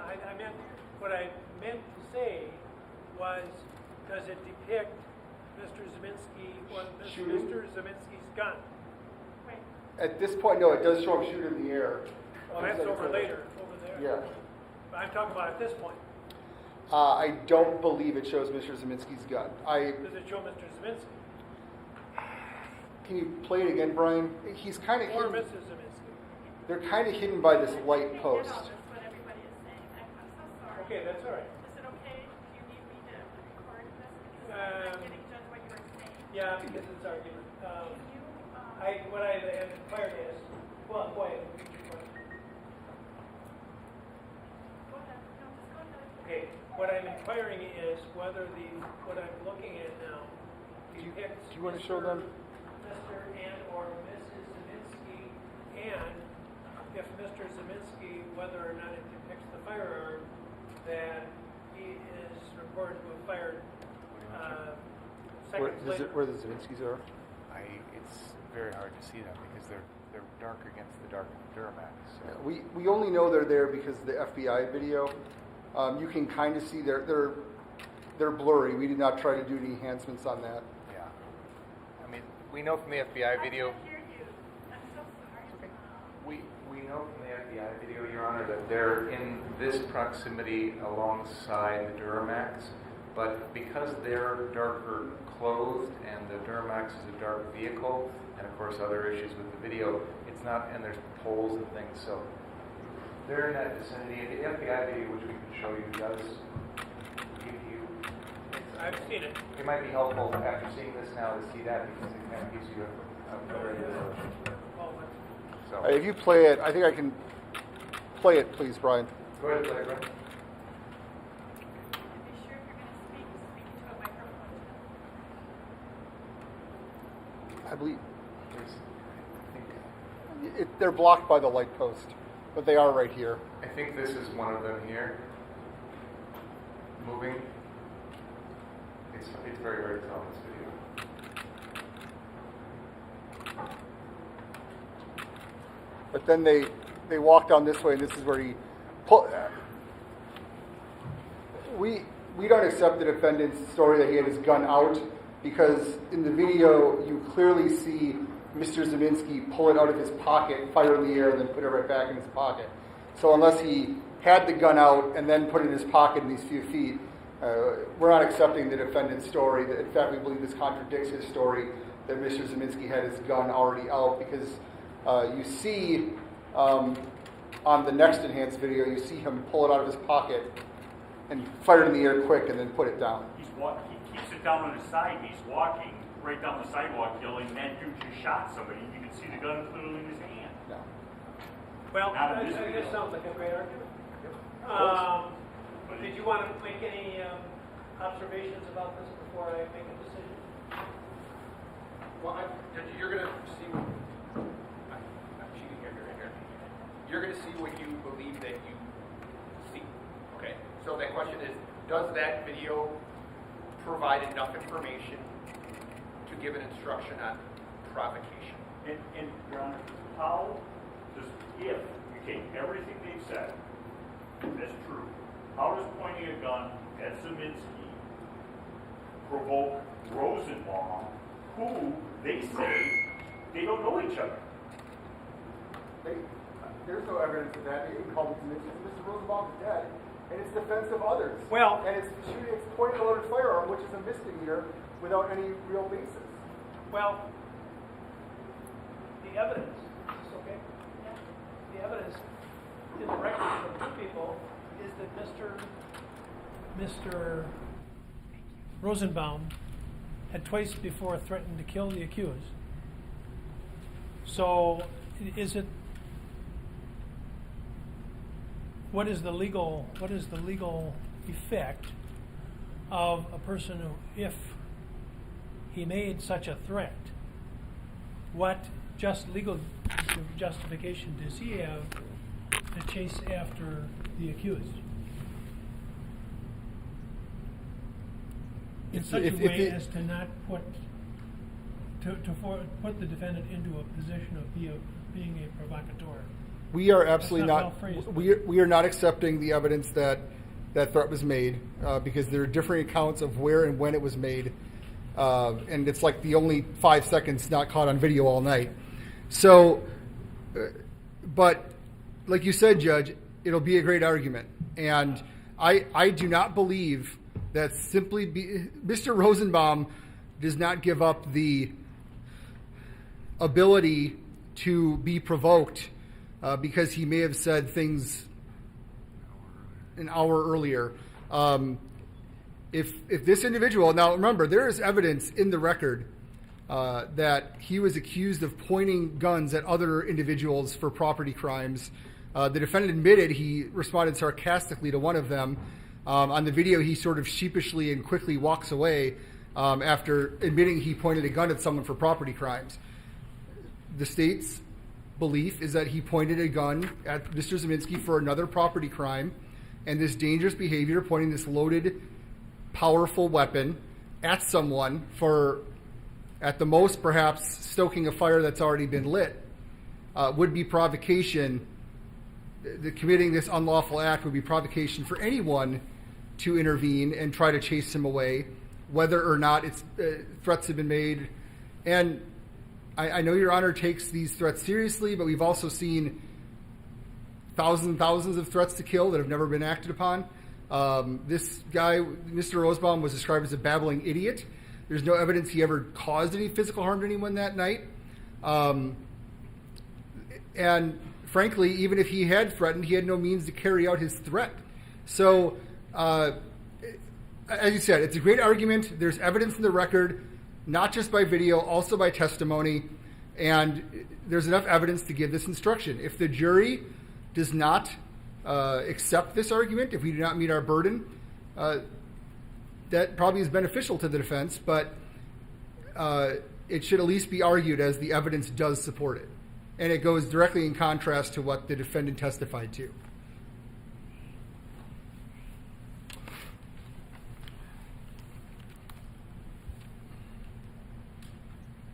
Do you want to respond? Judge, it's been hashed over. Well, it's the jury's. It's the jury's case, and I think they should make the critical decisions.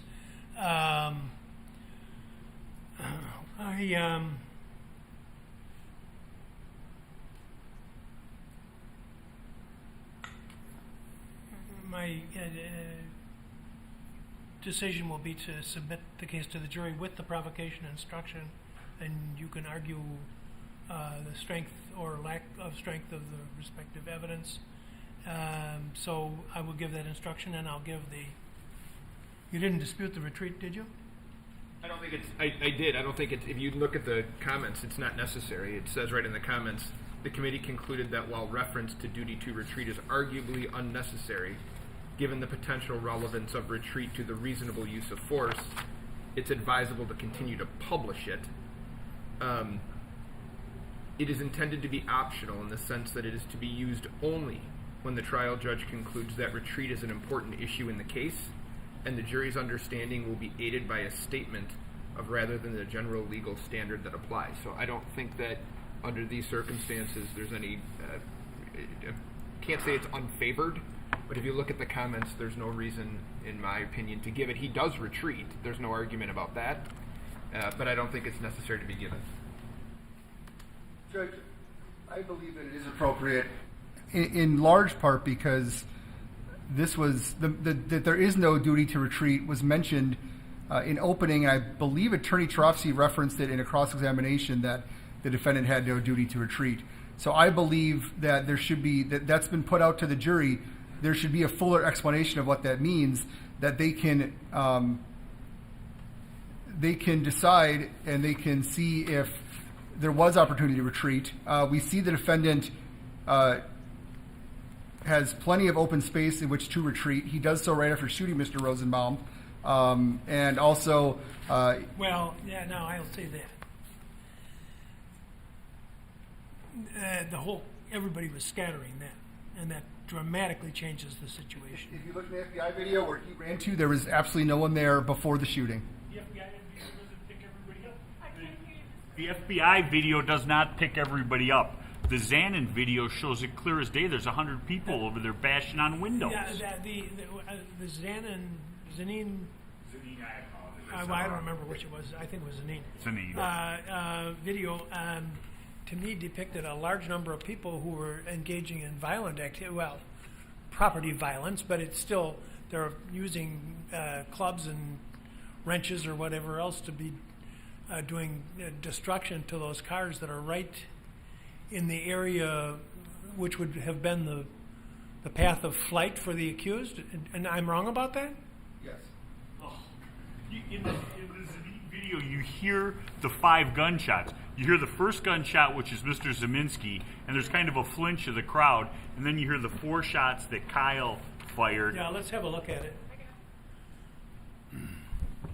I sure formed the impression when I looked at it that this is just to the south of the area where the shooting took place, and that there was a very large group of people in there who were intent on riotous activity.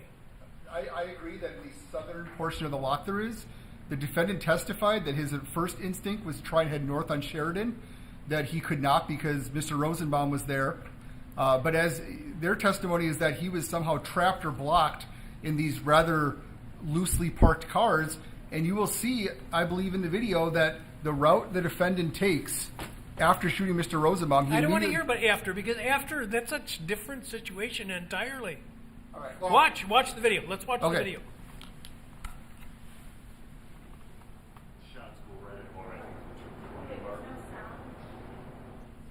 Sure, you can put the sound on if it's there.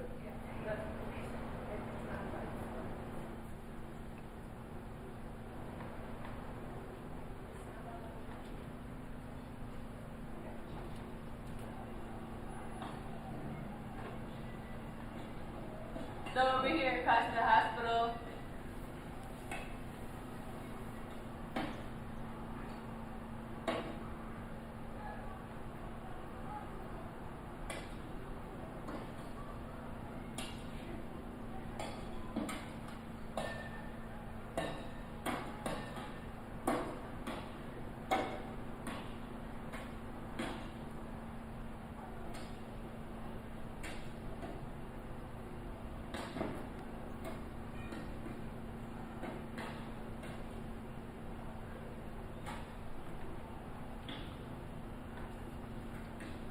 Can you pause it, please?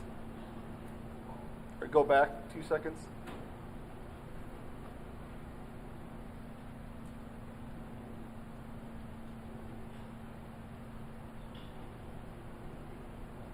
The defendant runs here. There's no one in that area. Wait for the gunshots. Which comes in a minute, 10 seconds approximately.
Oh my God.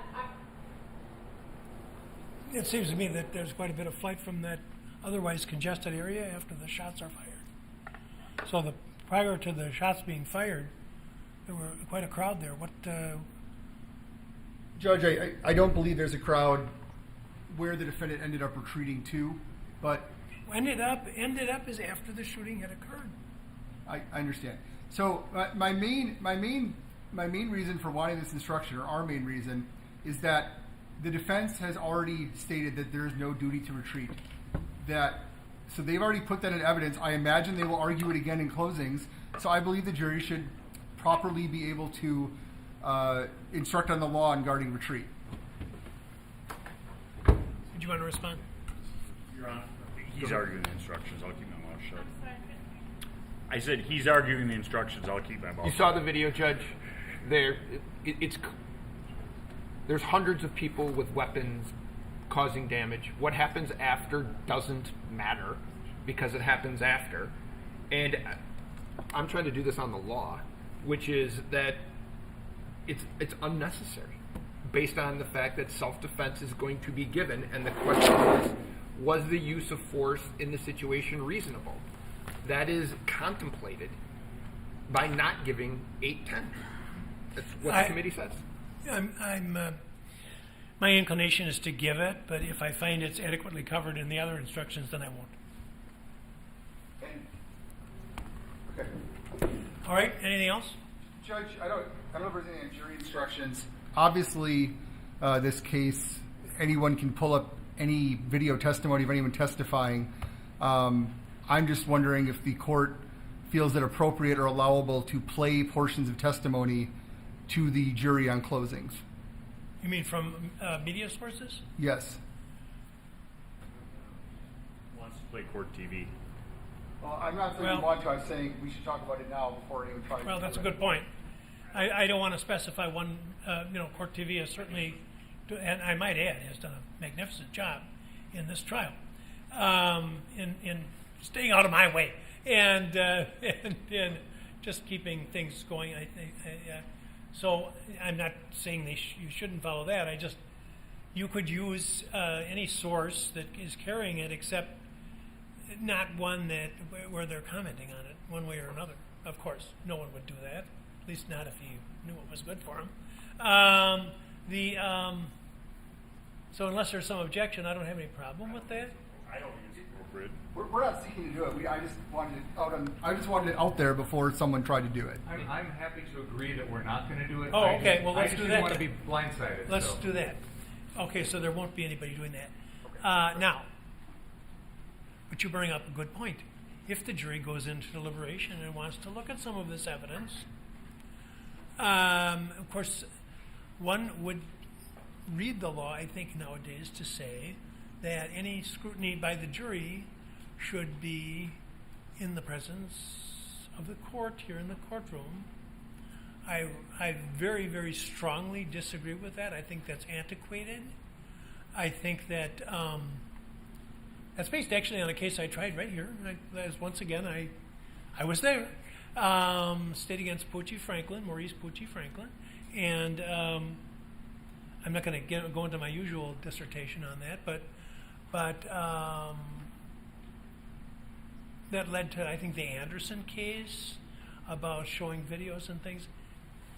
The law actually developed around recorded statements of the accused as opposed to videos of the actual events.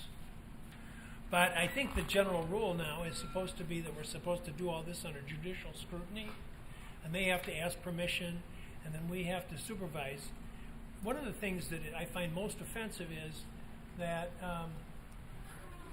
we've got to scrutinize it to make sure they don't play it too many times, so they don't overemphasize some aspect of the evidence. I think that's what the cases say. And I think, how dare us, the founders of the Constitution, have juries because they don't trust the judges, and the judges have spent the last 225 years returning the compliment by always suspecting that the jurors are going to be up to no good. If this were a bench trial, and like this. I watched it. How many times have I watched that video now? And you know what? I could sit and I could watch it maybe 50 more times. And in fact, the famous Boston Marathon bomber was resolved because an agent from the FBI watched the video over and over and over and over again and finally realized what nobody else had caught, which was that Mr. Tsarnaev, who is now under death sentence, well, temporarily not. We don't know what the outcome will be in the Supreme Court, but that everybody else was looking one way and he was looking the other. And it took numerous times looking at the video to solve that crime. So for me to monitor how many times the jury looks at something, if we're a bench trial and I looked at it 100 times and I finally decided I better not look at it anymore because I might prejudice myself, I'd get reversed because that's an absurd thing to say.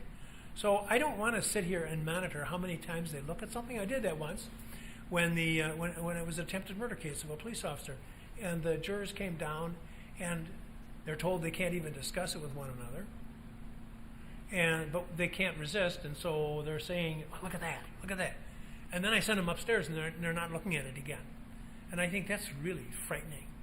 So I think if they want to see the exhibits, we should give them the equipment to see it and let them do what they want with it. So that's what I think.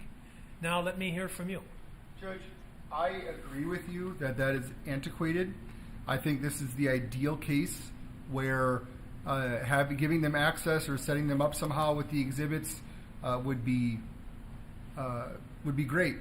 I saw this as a issue. I did ask people at the Department of Justice to look into it.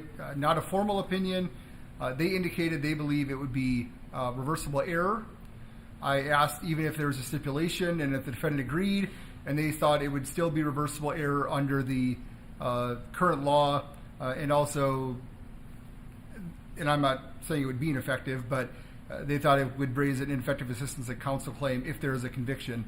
I do not want this case to be a test case on long-established law. I agree that the law is antiquated, and with the explosion of technology in the last couple decades, it needs to be changed, and perhaps we can do so legislatively, but as it stands now, the state feels that we should follow the procedures, as antiquated they may be. Defense? I don't want them having a free-for-all up in the deliberation room. Okay. Well, I'm not going to cram it down on this case. One day, with a short trial, One that you're willing to do twice? yeah. This is crazy. It's just absurd. And I'm the one, I guess, who's the dinosaur on technology, but I certainly respect it more than our law does. We need to talk about the lesser included offense instructions, Mr. Rittenhouse. The effect of these, right now, the charges against you, which are stated in the amended information, counts 1 through 6, the district attorney has to prove each of them beyond a reasonable doubt in order to obtain a conviction on that particular count.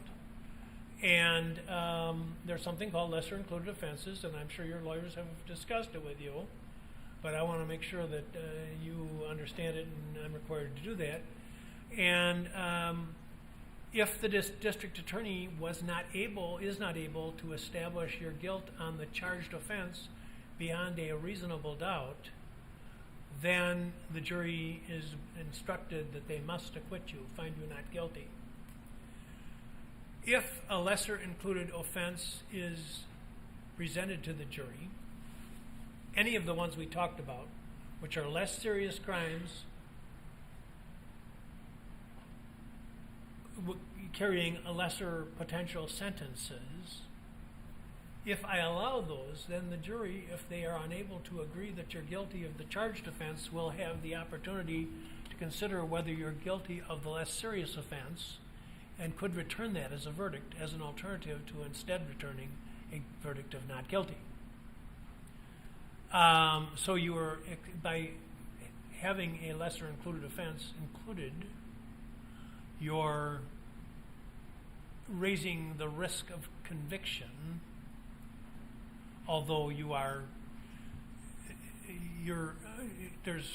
avoiding the possibility that the jury will end up compromising on the more serious crime, and you're also decreasing the risk that you'll end up with a second trial because the jury is unable to agree. Any question about any of this so far? No, Your Honor. Okay. If the jury finds that none of the crimes charged in the sequence, charged or submitted, has been proved beyond a reasonable doubt, then they must acquit you, they must find you not guilty. And they cannot convict you of more than one crime on each count. Okay? Yes, Your Honor. Your lawyers have objected to some of the lesser included offenses and not others. They have, on some of them, they have agreed that they're appropriate. You don't have to join in that agreement if you don't want to, and you have the legal right to overrule them. And we'd have to talk more about it if you decided to do that, but you would have that legal right and say, no, I want to go to trial on just the charge offenses, all or nothing, and make the decision to force the district attorney to prove each case beyond a reasonable doubt. That would be your decision. Have you had enough time to talk with your lawyers about this? I have. Have you had enough time to think about what you're doing? Yes, I have. Do you think what you're doing is the best thing under all the circumstances? Yes. Has anybody threatened you or pressured you or forced you in any way? No. Has anybody promised you anything in exchange for this? No, they haven't. Is your mind clear today? Yes. Are you feeling all right? Yes. Have you ever been treated for a mental or emotional disorder? Well, let me ask you this. The more important question is there any reason for me to be concerned that you have some kind of a disability, mental or emotional, that would prevent you from being fully aware of what your options are and making a rational decision? Any reason I should be concerned about that? No, Your Honor. Okay. Any other question anybody wants to ask on this? His pause was, I believe, because he's in therapy. I don't think he has a mental illness or anything. Okay. As a result of this incident, Okay. he has PTSD. Okay. And but that doesn't affect his judgment or reasoning power at all? So. No. He's wagging his head no. Okay. Anything else before I accept his decision on this? No. All right. So I'll accept the waiver and instruct accordingly along the lines that I've already indicated. Anything else today? Judge, while you were doing the colloquy, I looked at my email. I got another screenshot of someone saying they know someone of the jury. I forwarded it along just for transparency reasons to the defense and to the court.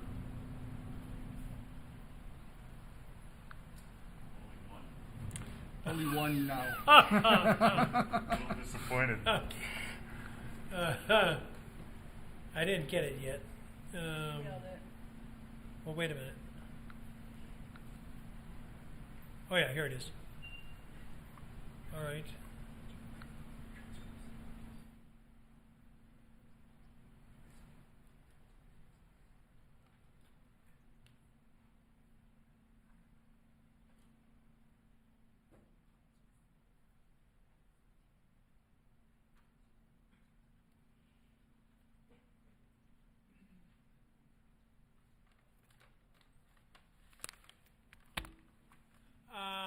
All right, thank you.